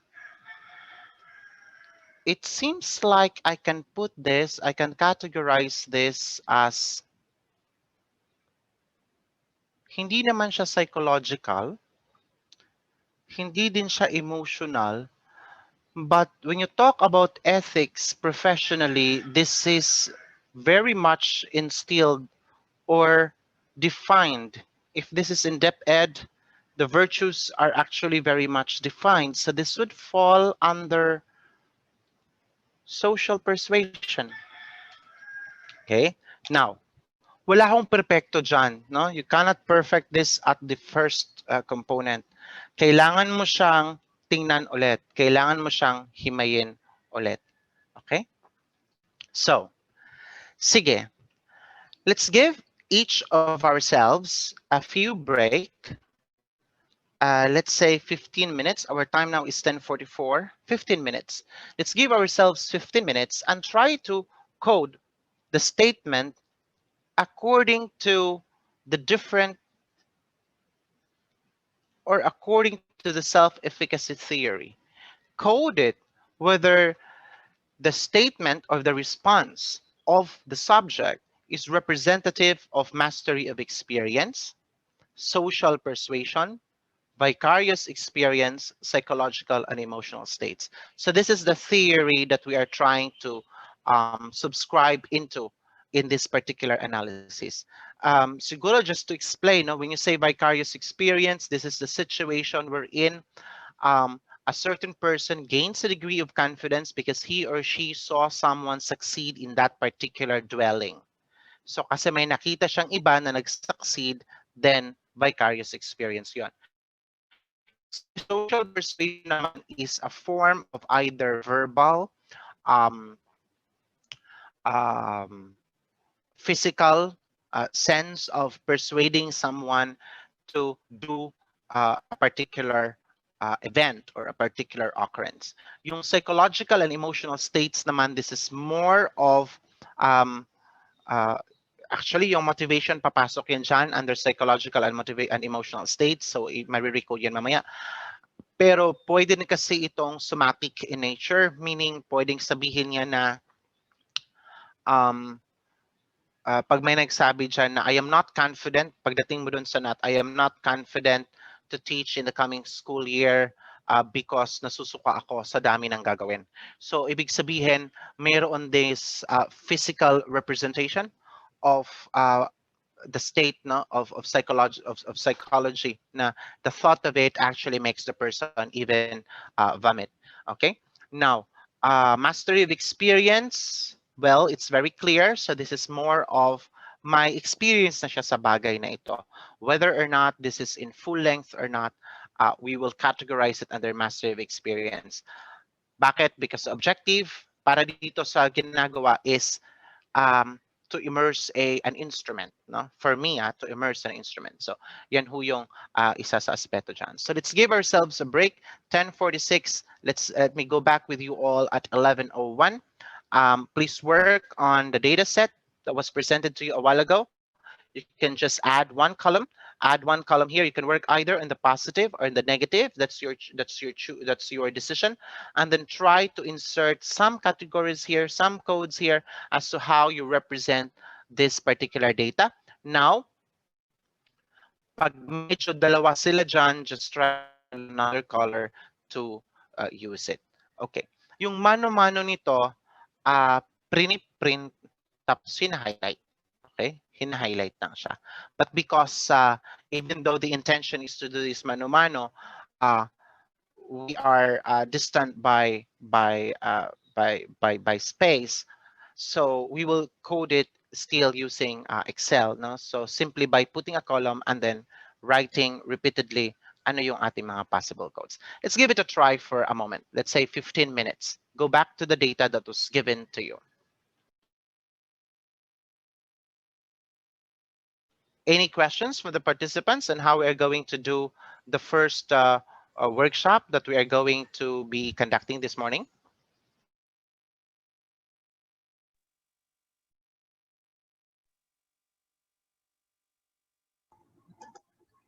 Hello, everyone. You may raise your hand if you want to ask anything to Dr. Jonas.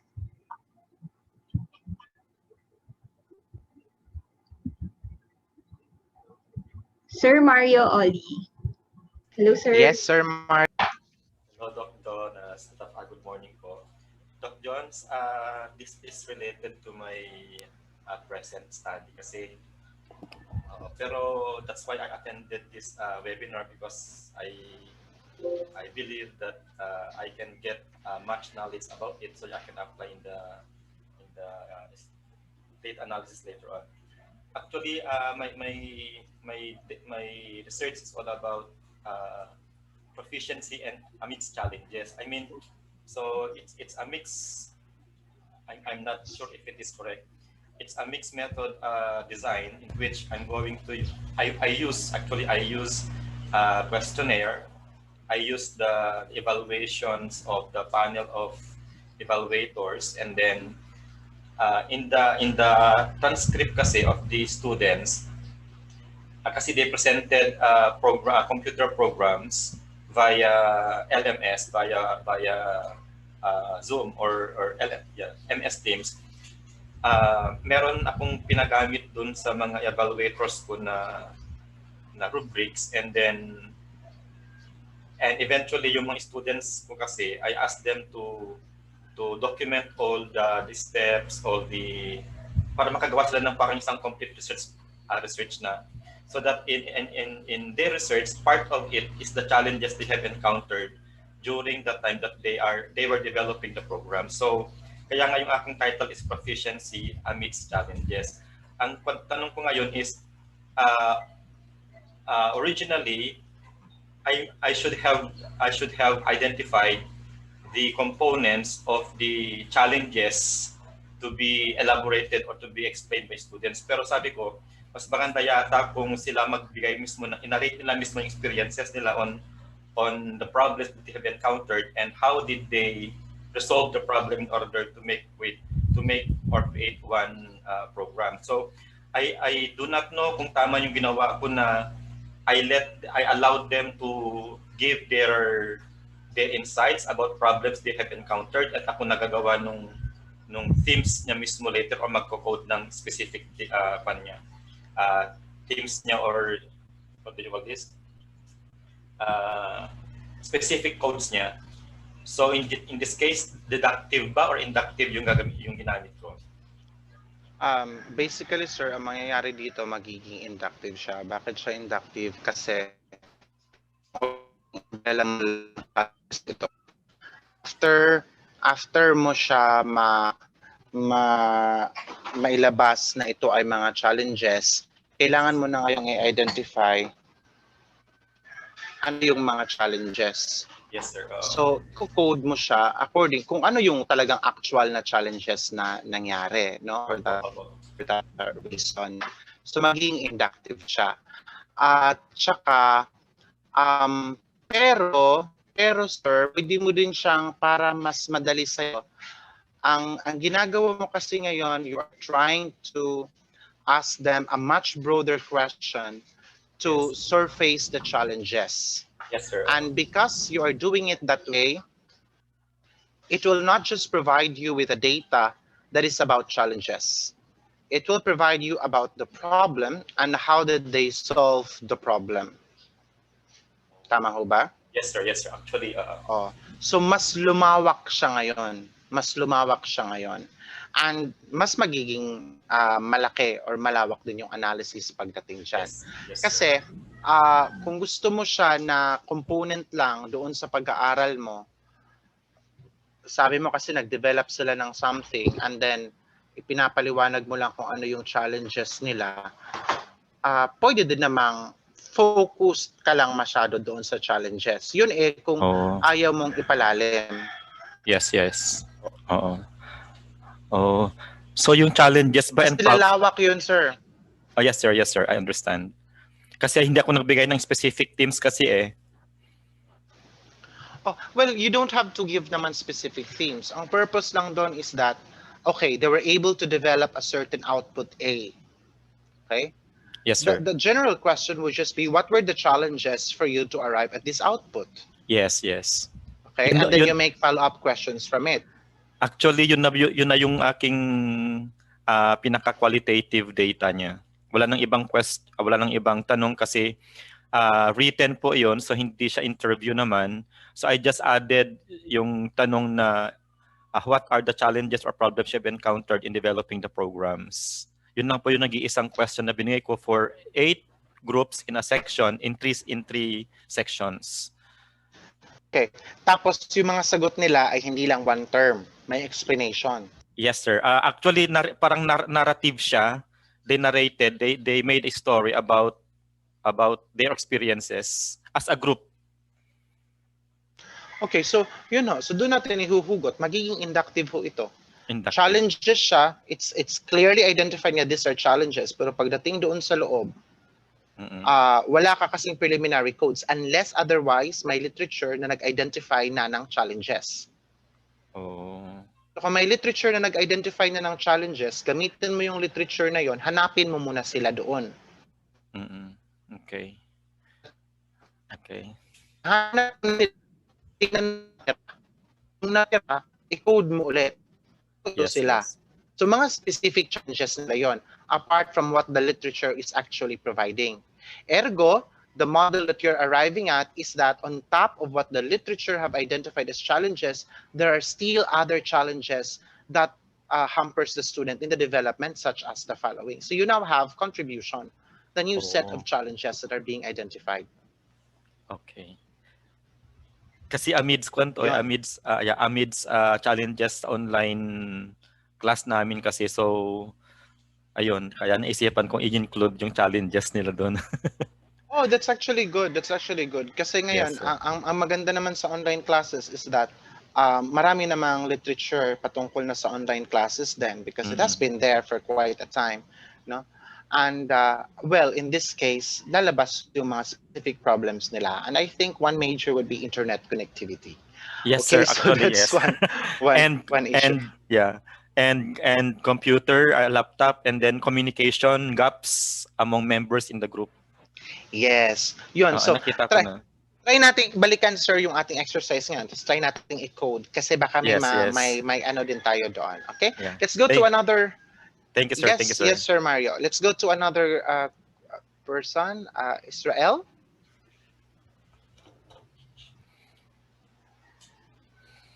So the others, habang kami ay nag-uusap dito, You can actually consider coding already. Tapos babalikan ko kayo mamaya and I will ask you ano yung mga codes, ano yung mga statements na ilahad ninyo so far. Okay? Hello po, Dr. Villas. Yes, sir. Dr. Villas, can you hear me? Yes, sir. I can hear you, sir. Thank you po. Thank you, sir. Sir, I am a faculty in one of the universities here in Batangas. Ano po? And as a faculty, ako po ay nagtuturo din at minsan po binibigyan po ako ng trabaho as a sa research po. Ay mas po ako, mas gamay po ako sa quantitative. Na quantitative research po ay dinadaan po namin ito po sa validity and reliability. Ang tanong ko po ay ang questionnaire po ba para po sa qualitative research ay idinadaan din po sa validity and reliability test. At kung ito po idinadaan, ano po yung tamang pamaraan po para po siya ay ma-test? Para po siya ay ma-test po. Okay, thank you, sir, for that question. So those are actually questions of trustworthiness pertaining to criteria of qualities in qualitative research. Yung trustworthiness, yun ho yung ating term na ginagamit sa qualitative in lieu of the reliability and validity in the context of quantitative. Okay, so sa quantitative tawag natin reliability, validity. Pagdating sa qualitative, tawag natin sa kanya trustworthiness. Okay po. So, meaning how trustworthy is your data. So, una, sa umpisa, dapat para maging trustworthy siya, maganda yung instrument. Kaya sabi ko kanina, it's not a usual practice na nagkakaroon ng validation sa qualitative research. But we've started doing it na ang ginagawa namin, yung guide questions mo, pinapatingnan mo sa expert panel din whether or not itong mga guide questions ba na ito ay masasagutan yung research objective mo. Okay po. So, scoring din siya. Pwede ka rin mag-CVI niyan. No? Pwede ka rin mag-score dyan ng validity index kung swak ba o hindi. But because also, sa pilot testing kasi, di ba, sa quanti nagpa-pilot testing tayo para compute natin yung reliability, ma-compute natin yung ganon. Yun po sa quanti. Ang ginagawa natin, yes, sa quali, ang ginagawa natin, nagpa-pilot interview din tayo. Okay po. So, yung pilot interview, tinitingnan mo ngayon yung information doon, whether or not it arrived at a response that answers the question. Kasi posibleng yung tanong mali or kailangang i-tweak para lumabas yung sagot or posibleng kailangan gumawa ng follow-up question para lumabas yung sagot. Okay po. Oo. So, yun ho yung proseso when we are trying to establish a degree of trustworthiness or credibility to our credibility and dependability of our instrument. No? Para sigurado tayo na talagang lalabas yung results na ini-expect natin or in a way, ina-anticipate natin. Ngayon,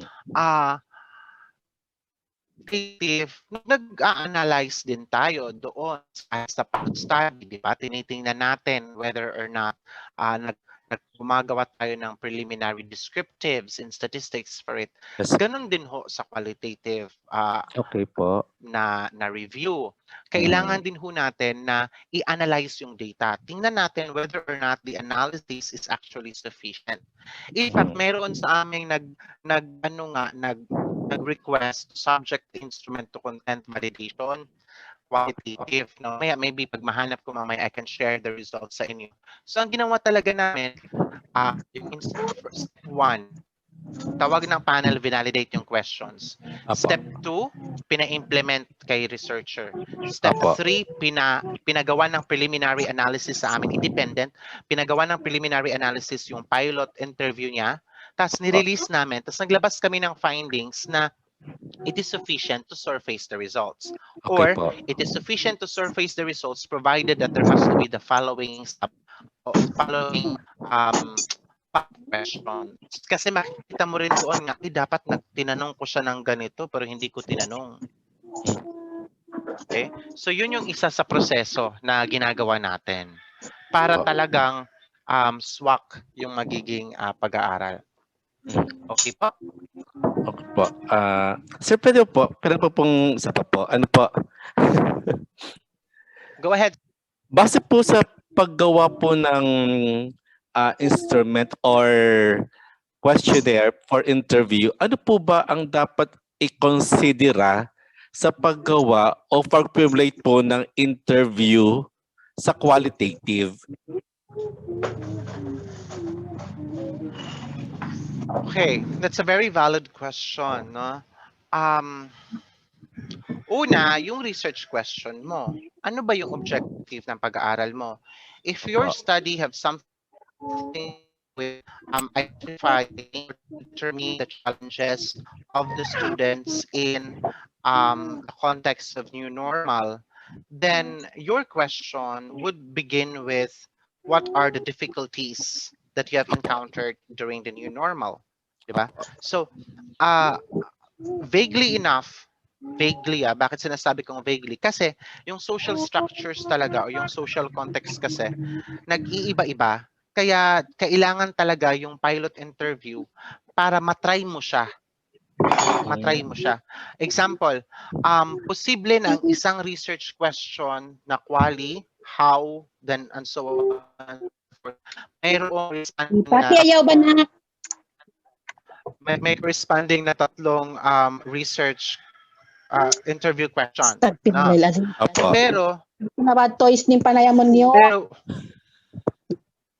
Pero when you try to already when you try to implement this already in a pilot interview, posible hong ma-identify mo yung subsequent na sub-questions.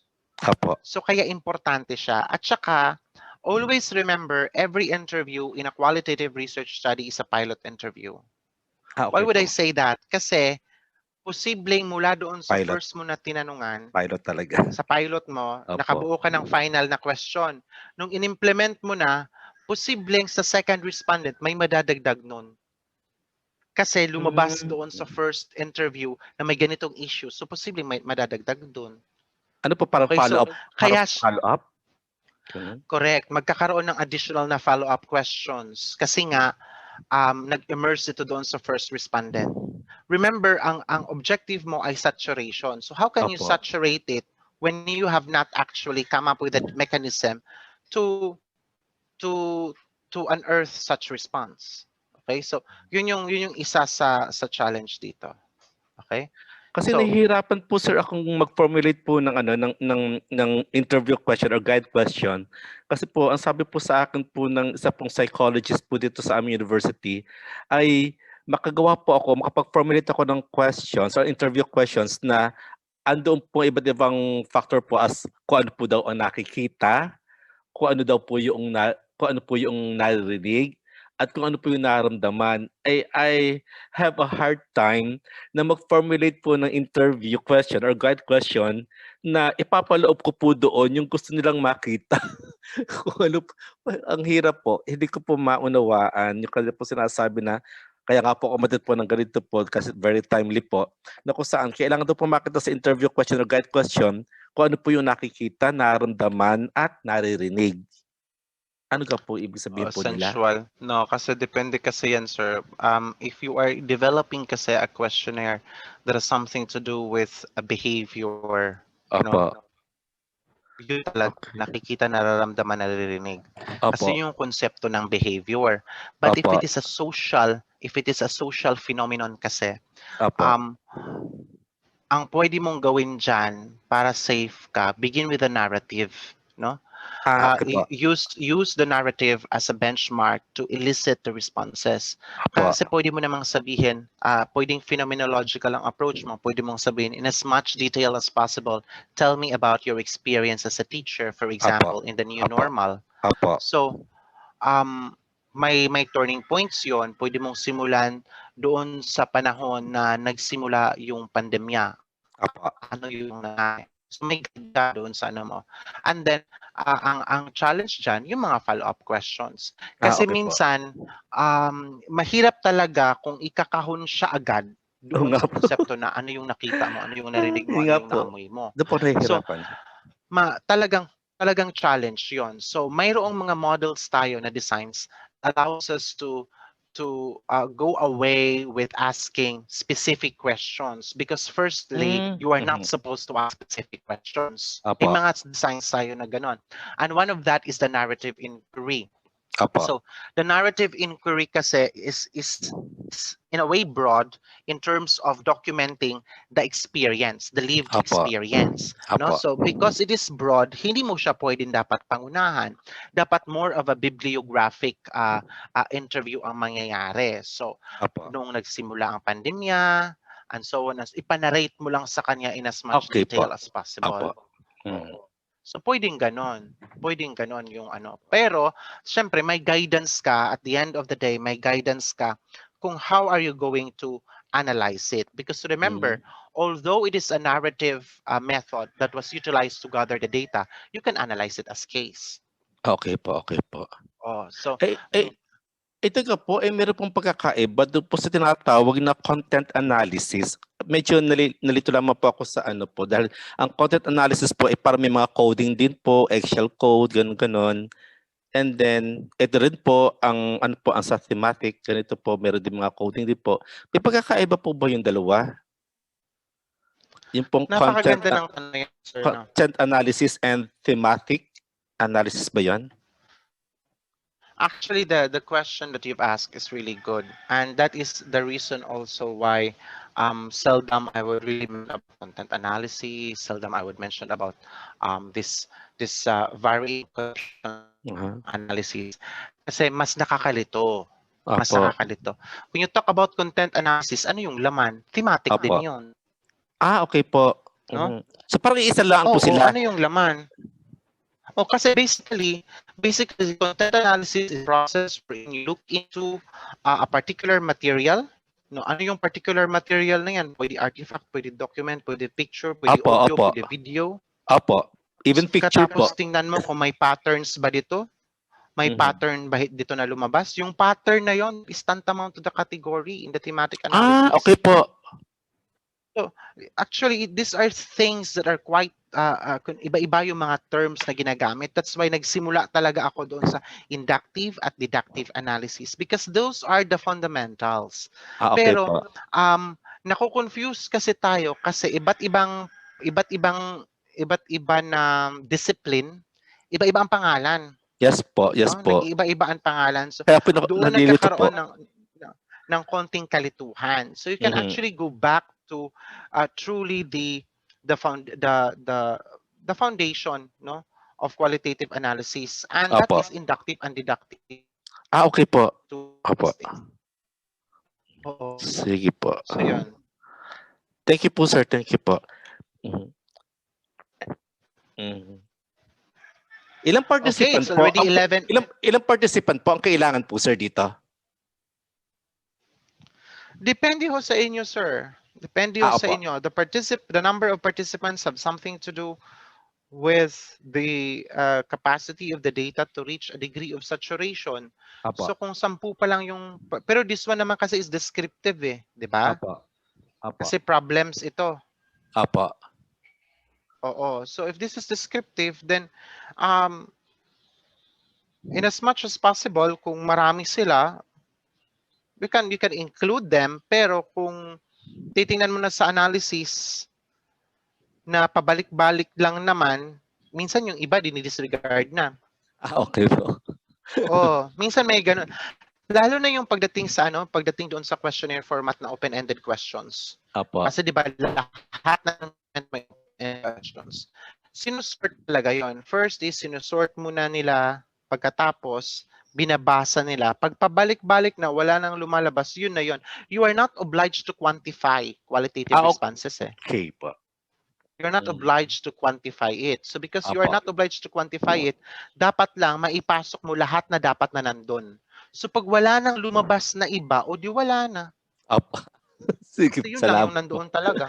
Salamat po, sir. Salamat. Salamat po. That's all po, sir. Thank you po sa inyong time. Salamat Okay, thank po. you.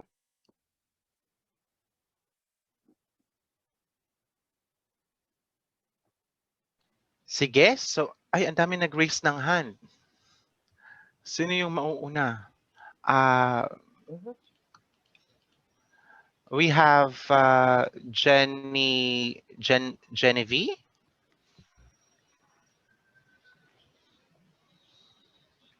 Genevieve.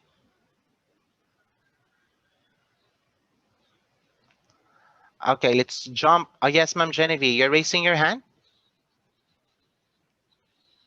Naka-unmute po kayo, ma'am. O, naka-mute po kayo.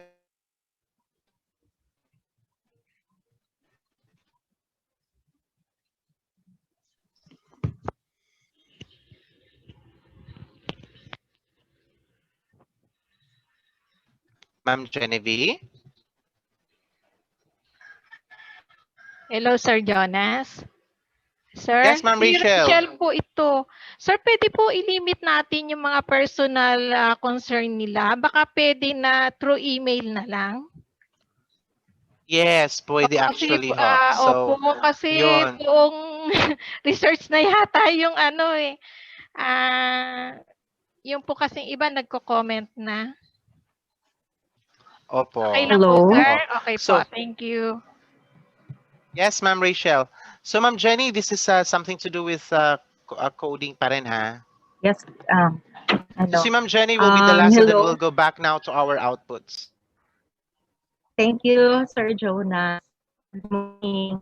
I would like to ask on the alignment of how are we going to make our question, the specific question, kung deductive ba siya or inductive ba siya. Kasi I have right now 3 research proposals in qualitative.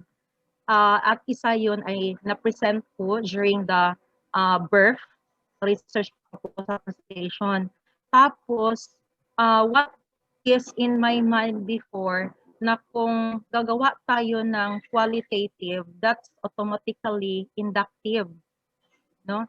So, when I write my statement of the problem, I have doubts as to whether I will include the questions, no, because the question is, the specific question that I include is, what are the lived experiences of the senior high school STEM students and parents in terms of, so nilagay ko yung mga, I think na mga factors na doon sila may mga experiences just like accessibility of learning Sige po, ma'am. materials, learning of environment, Yes, learning ma'am. environment, yun.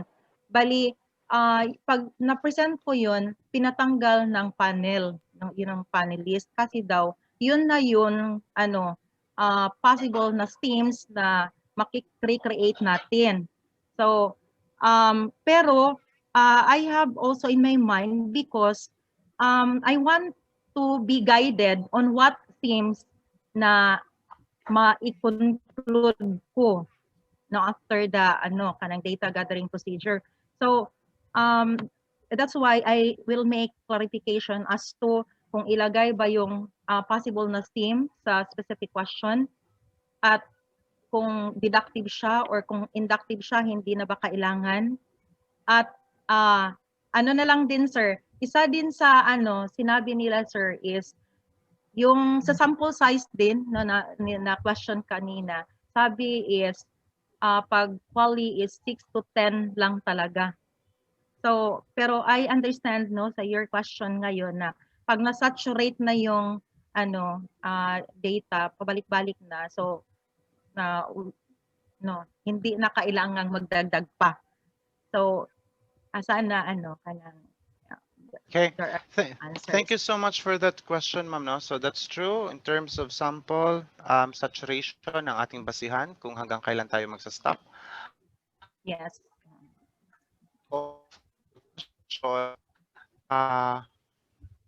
Ideally, it's good to do qualitative research inductively because that is the entire concept, it's anchored on naturalistic inquiry. So dapat inductive talaga siya. Hindi mo dapat pangunahan. But there are times and situations like if you're doing a case study, bakit ka mag-inductive? May case ka na. You get my point. But in your study, which is phenomenology yung sa'yo lived experience, it's supposed to be inductive. That's why the panel is correct to caution you with your preliminary themes, because the phenomenology is specific design that is inductive in nature, no? It's a specific qualitative research design that is inductive in nature. So hindi mo dapat pangunahan yung datos mo. Kasi nga, ang tanong mo lang dyan sa kanila, in as much detail as possible, tell me about the experience. Ano mo na yung experience? So, na proposal, wala yun. It should emerge from the data. But for other case studies in particular, ang lalala dyan, deductive analysis would be best. First, for open-ended questions that are incorporated in a quantitative questionnaire, kasi may qualitative component, that is deductive analysis, because it's clear as to the direction where you are going from. Similar to what we are doing now. So may I ask, thank you, Ma'am Jenny, may I ask other participants as to what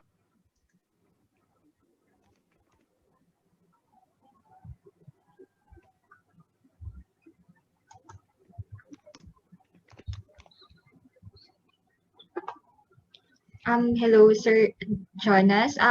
You're on Yes, mute. Ma'am Jessa. Sir. For the other participants, but may I ask what happened now to the activity a while ago? Ano na nangyari doon?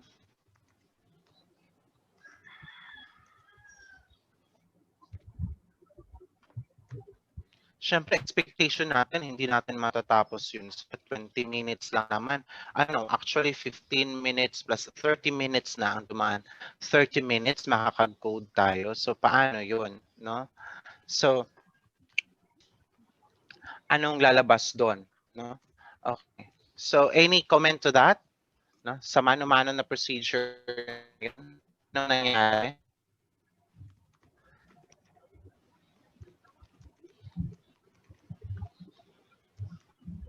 Three participants are raising their hands. Sir Erwin.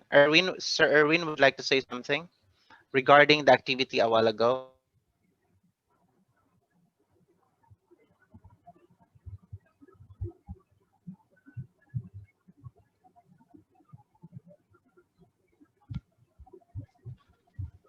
Sir Erwin, what do you have in store from the activity that we yung ginawa ho natin kanina? Ito, ano nangyari dito? So, saan na ho tayo?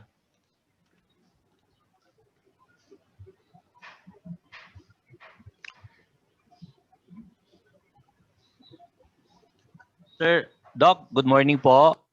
Yes, good morning, sir. Sir, may I answer the exercise? Try lang po, sir, Go ahead, please. Okay po. So, I use the code words lang para mabilis po tayo. From the top po, as a teacher, I'm confident, PES. This is my mission, SP. Isa ito sa mga sinumpalang tungkulin, SP. I have already, so ME, Mastery of Experience. I am confident, PES. It's my passion, PES. I am confident, PES. I made a plan, Domain Mastery, so ME. Do I continue, sir?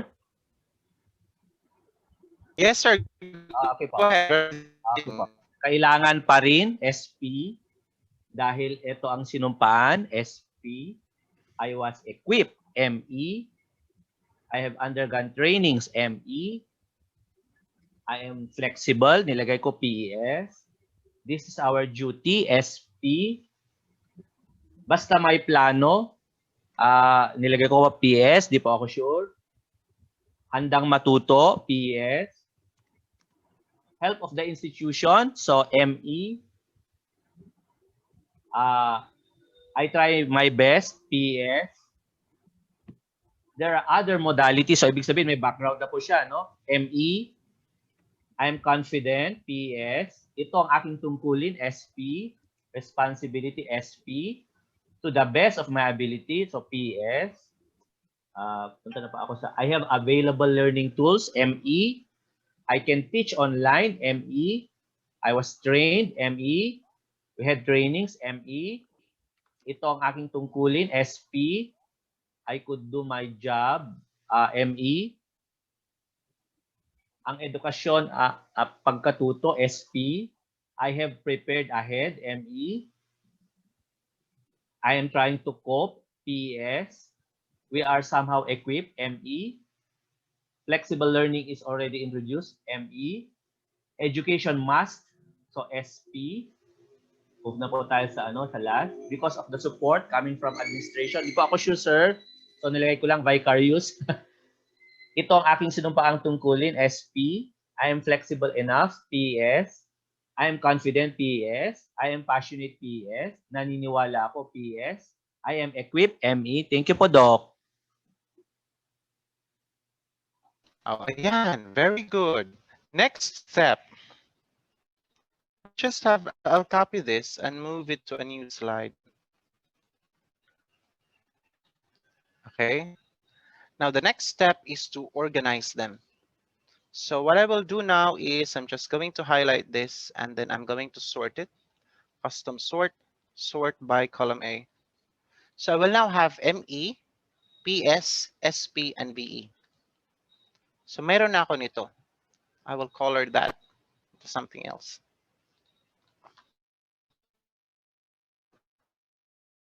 Naman ay PS. Let me change the color. SP. VE. Okay. Let's change the color further. So ayan. So nagko-color coding ko para at least kita kung ano yung nangyari. So let's try to expand this. Ngayon, preliminary codes ko yon, di ba? Kasi nga mayroon akong code kanina na ginamit. Magla-line by line coding ako ngayon. Ang tatanong ko sa sarili ko, what does it mean to have a degree of mastery of experience? Okay? To have mastery of experience para maging confident ako to manage the teaching and learning. So,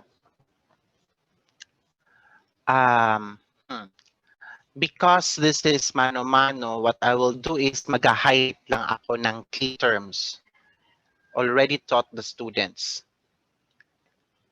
Okay? My school has an LMS.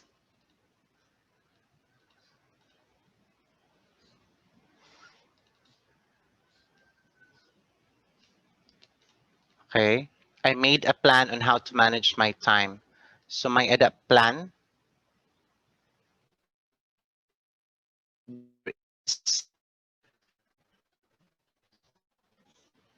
attend ng webinars. Anong klaseng webinars? Bakit ayaw?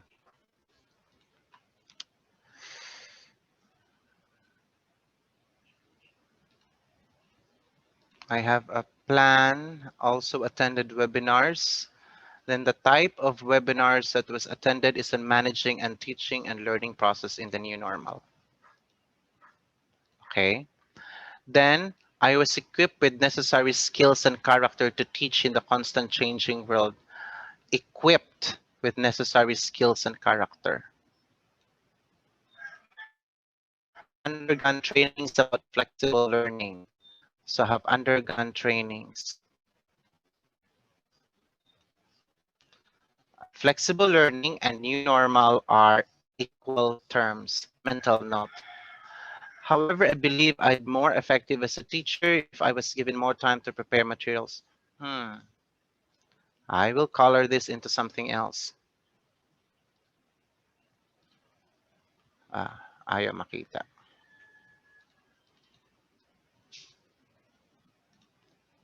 Okay, I will color that as this, and then I can insert a comment. lang dito. Bakit importante ito sa akin? Kasi this is more of an apprehension. So even though positive yung construct, yung pagkagawa, I am confident, mayroong degree of apprehension, and the degree of apprehension was verbalized or expressed in the context na kahit may training na siya na nakuha. So I have to make such mental note because that would allow me to actually level this according to confidence. One theme that may arise from here is the fact that attending trainings about flexible learning does not imply mastery of experience. So that's one thing na pwedeng lumabas dito, and because I have that, I can write here as one possible theme that emerge in a parlance or with a degree of relationship. So attending trainings regarding flexible learning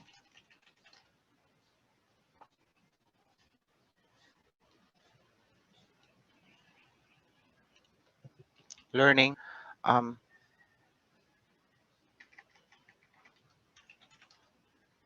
will not connote mastery of experience.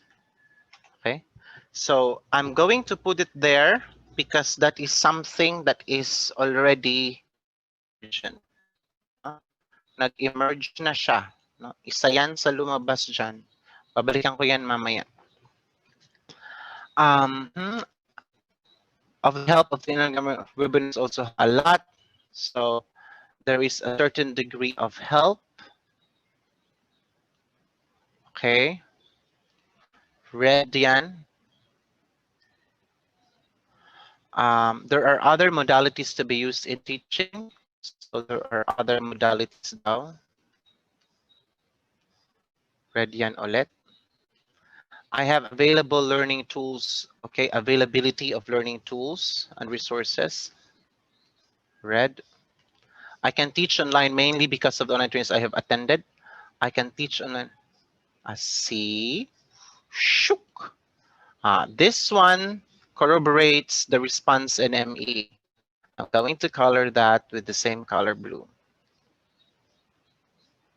So originally I was thinking, oh, this is a possible theme. Attending trainings regardless of can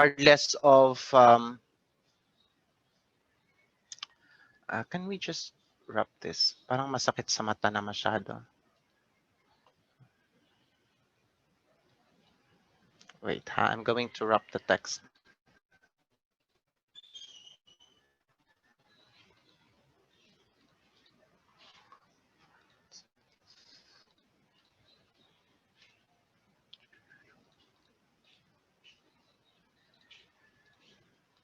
Okay.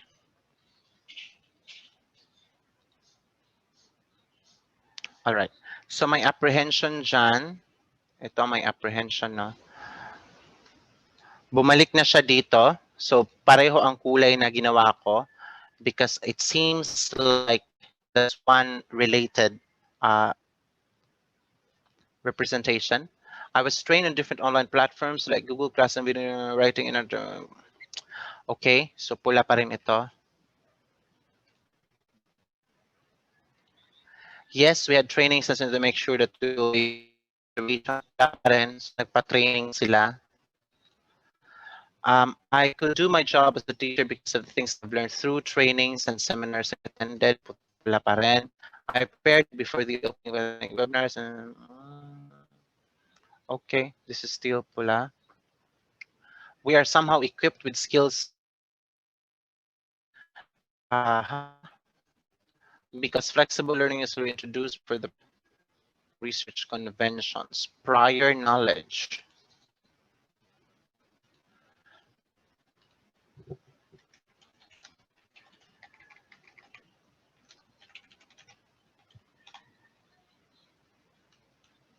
I have equipped routines and support from the administration. I am equipped. So this one is pula pa rin. Okay. Now let's organize further. No? Let's ibaba natin ito. Huwag nating tingnan yan. Hindi tayo matatapos. Under ME that was categorized, mayroon tayong I have already taught the students last semester. So I have already taught my student last semester. I'm going to change this kasi this is actually prior knowledge.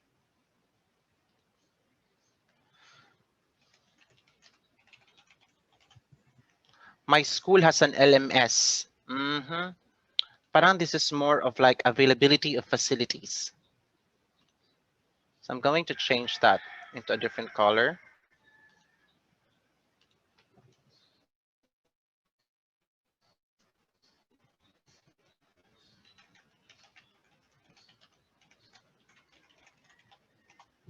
Okay. I made plan how to manage my work. I also attended webinars. This one is different. I'm gonna change this into another color. It's not visible.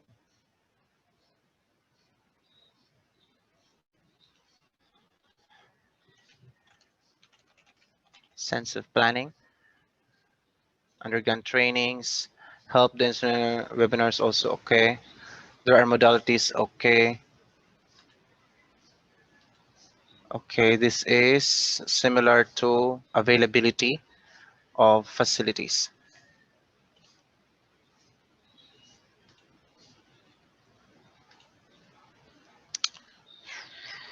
Okay.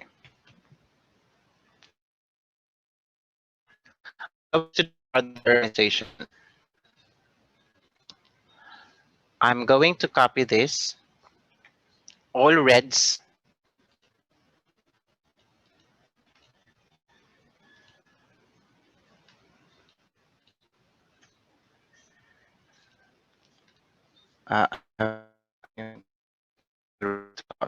Okay. Pa, yung green ito. Okay. So this is under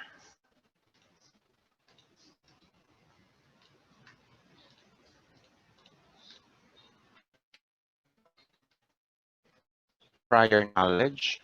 So the category here is prior knowledge.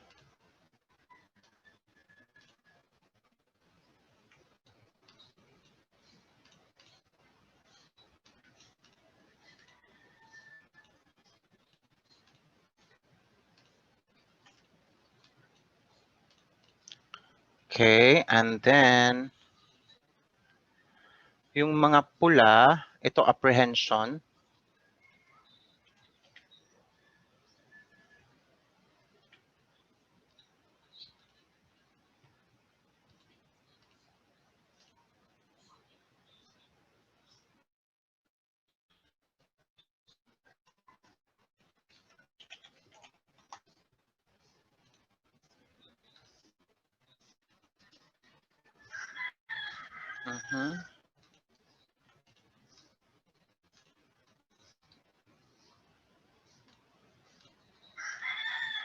Okay, what else yung natira?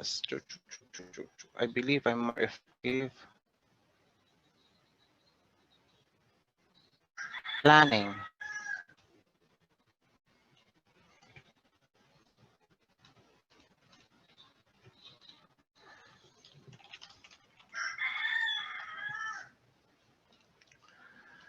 Then, ito naman mga pula.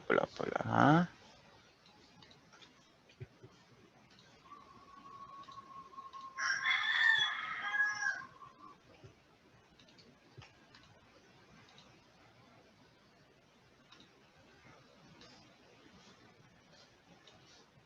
Okay.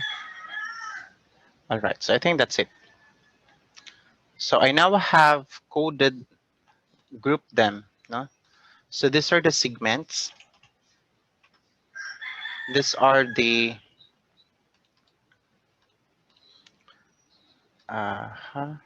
this is the primary code, meaning this is mastery of experience.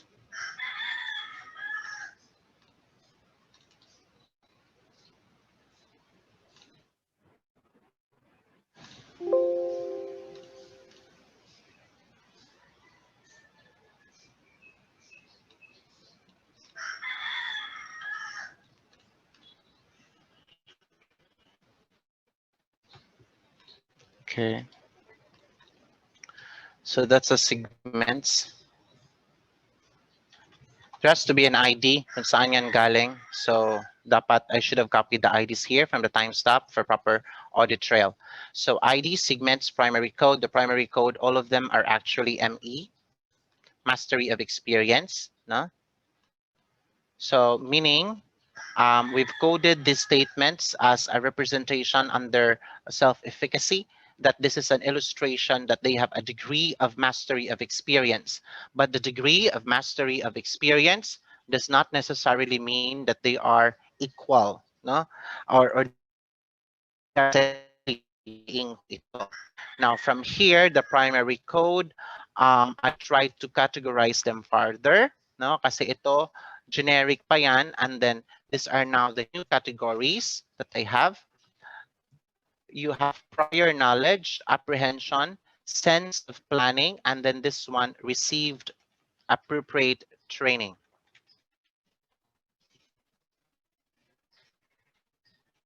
Okay.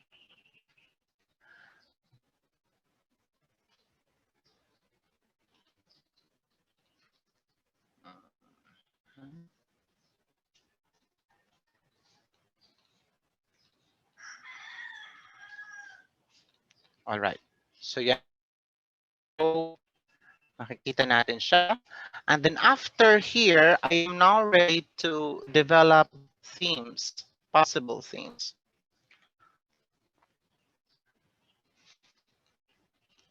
I can say here that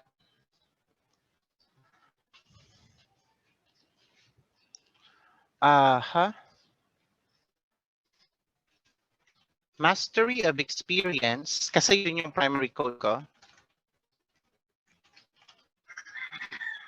is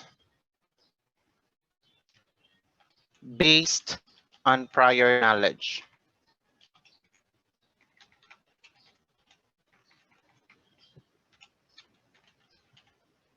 Okay. Okay, so that could be a theme that I can have. That's one theme.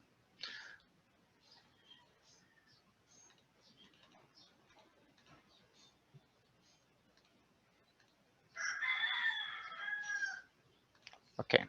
And then this one, yung apprehension, pull out yung theme ko kanina, ending trainings regarding flexible learning.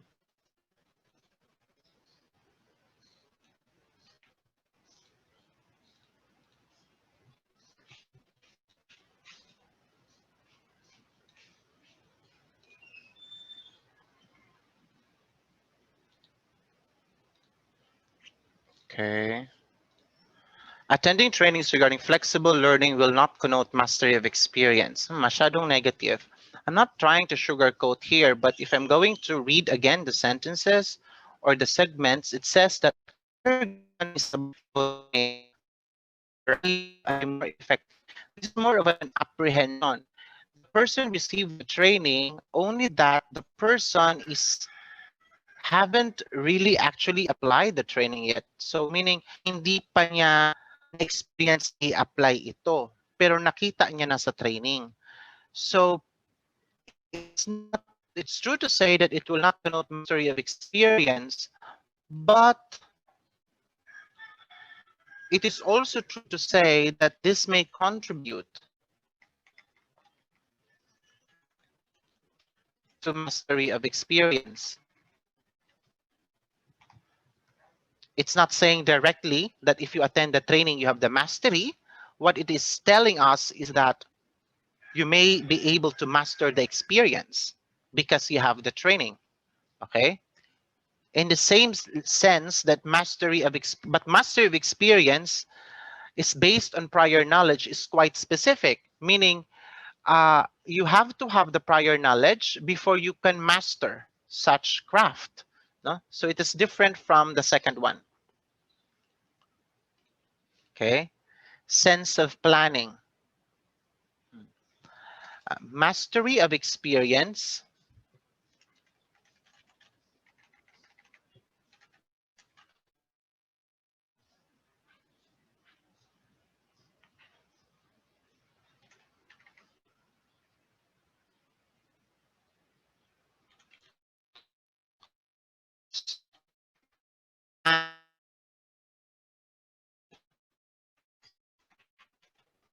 Okay.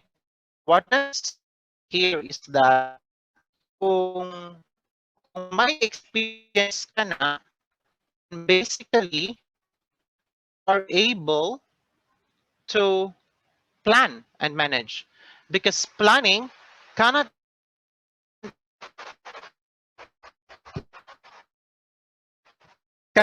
be heard. Hello?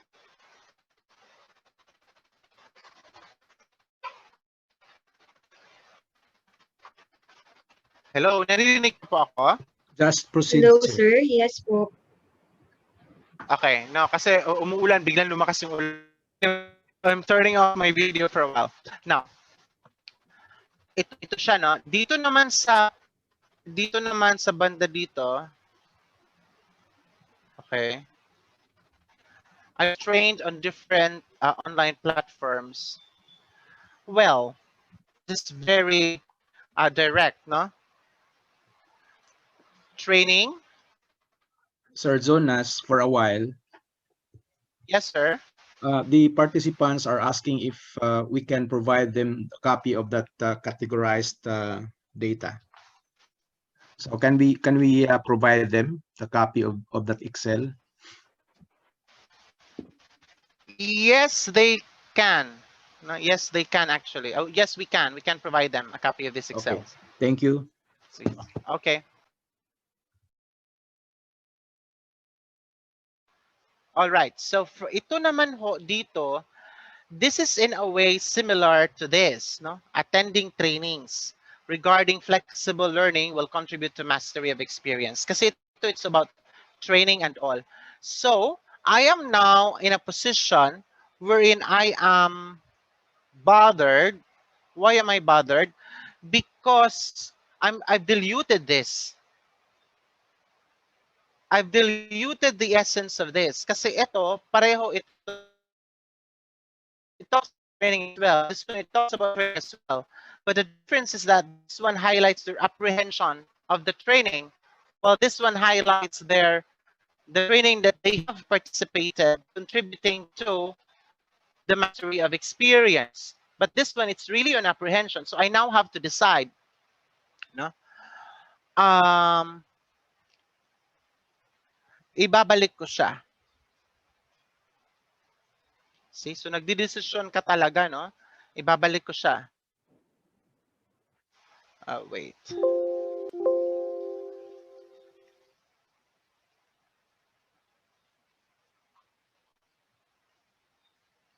Okay. All right. So I now have my themes. I can stop from here, but I would like to create structures. What pushed me to create structures? Because I can see contradicting themes, contradicting narratives. And what do I mean by that? Let me color that with that, and let me color this with this.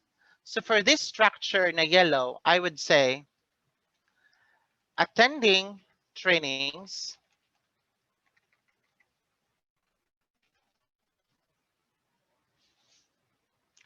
regarding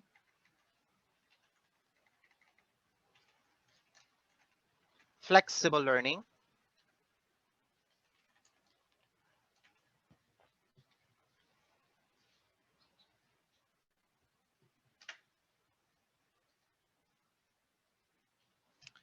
may improve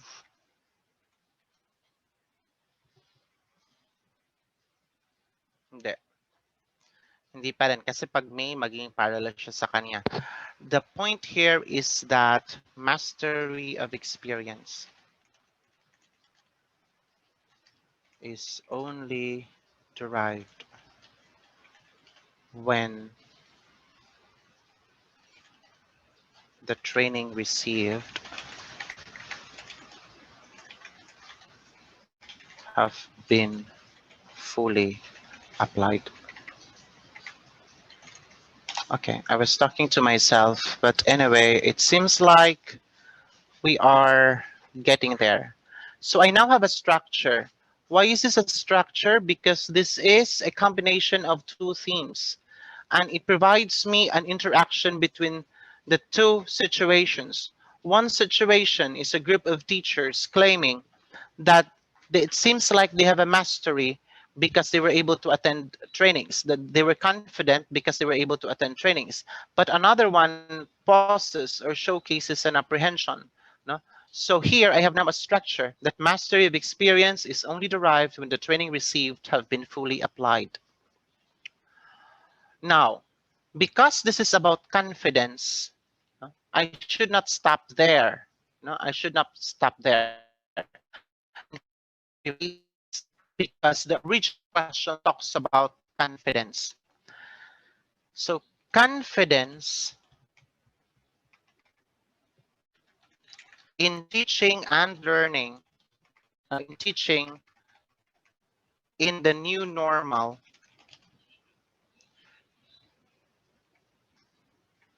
is fully derived when the training received have been applied. Pwede din natin siyang i-revise, or the application of the training received boost the confidence of teachers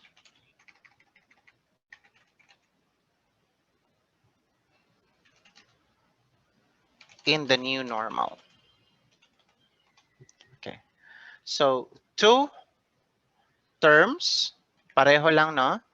Pero yung isa,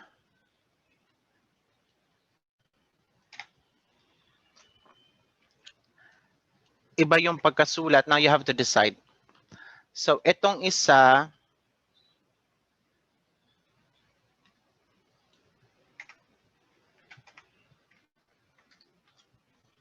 okay. The new normal can be fully derived or can be fully achieved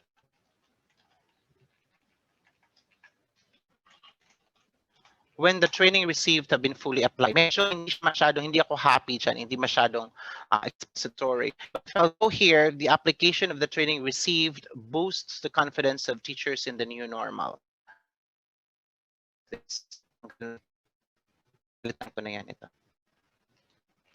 Okay. So here, I have themes. Mastery experience is based on prior knowledge. I can cross-check this with literature. It's a fact. No? It's a fact. It's sent with literature because prior knowledge is what fuels story. Okay. Also, here another theme is that when one has mastery of experience, no, it ushers planning and management. So we can also cross-check this with literature. The other one, which is a structure-based, because it is now basically a combination, no? An interaction. May dynamics na eh. Mayroon na hinugot na natin siya sa dalawang themes, tapos binuo natin siya to make connections between what is it to receiving training and what is it to applying the training. So it's more of like a structure now. So the training received boost the confidence of teachers in the new normal. Okay, so you now have your structure, you now have your thematic analysis, and you now have your even a more complex structural representation of your themes. So meron ka ng ganyan. So you can do more like this. No? You can do more like this. But if you our analysis is part by part. What do you mean by part by part? It is necessary that at the onset, you group them first according to chunks. So the first chunk is the main code, deductively, which is guided by the theory of self-efficacy. Ginupo ko yung ME, ginupo ko yung SP. Sa ko yung loob. Nung tinignan ko yung loob, ang kanyang lalim. Okay? So,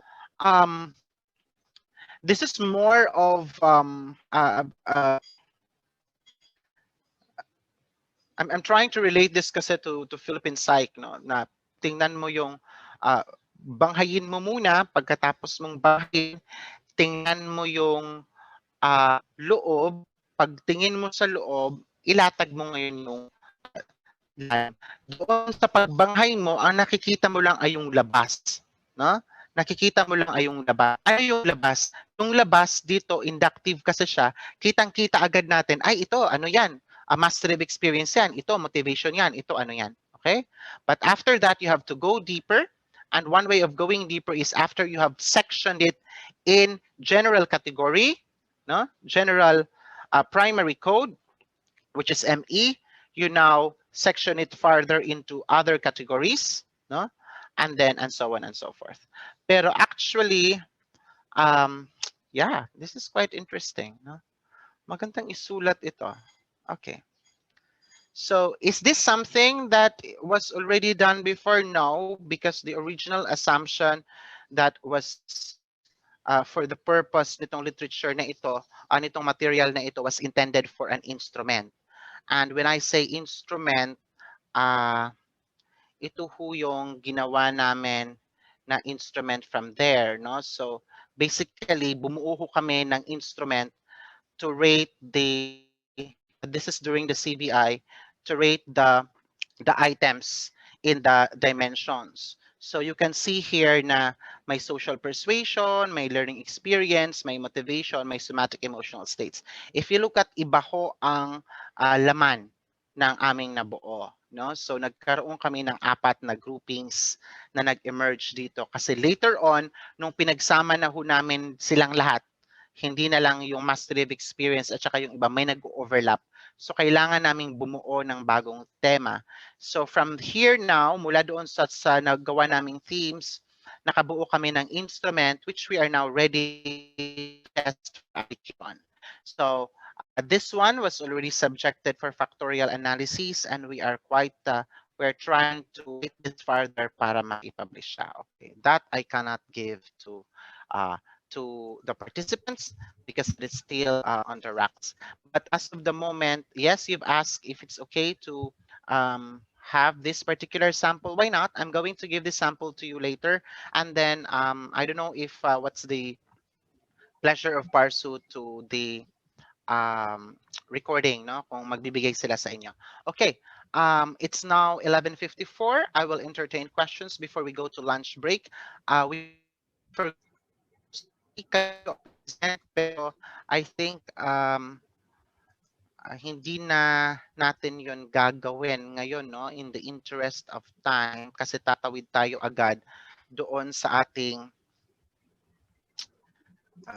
what's next ba? Doon sa ating interpretive frameworks mamayang hapon. Pero yung interpretive framework na ginamit natin ngayon was based on a theory.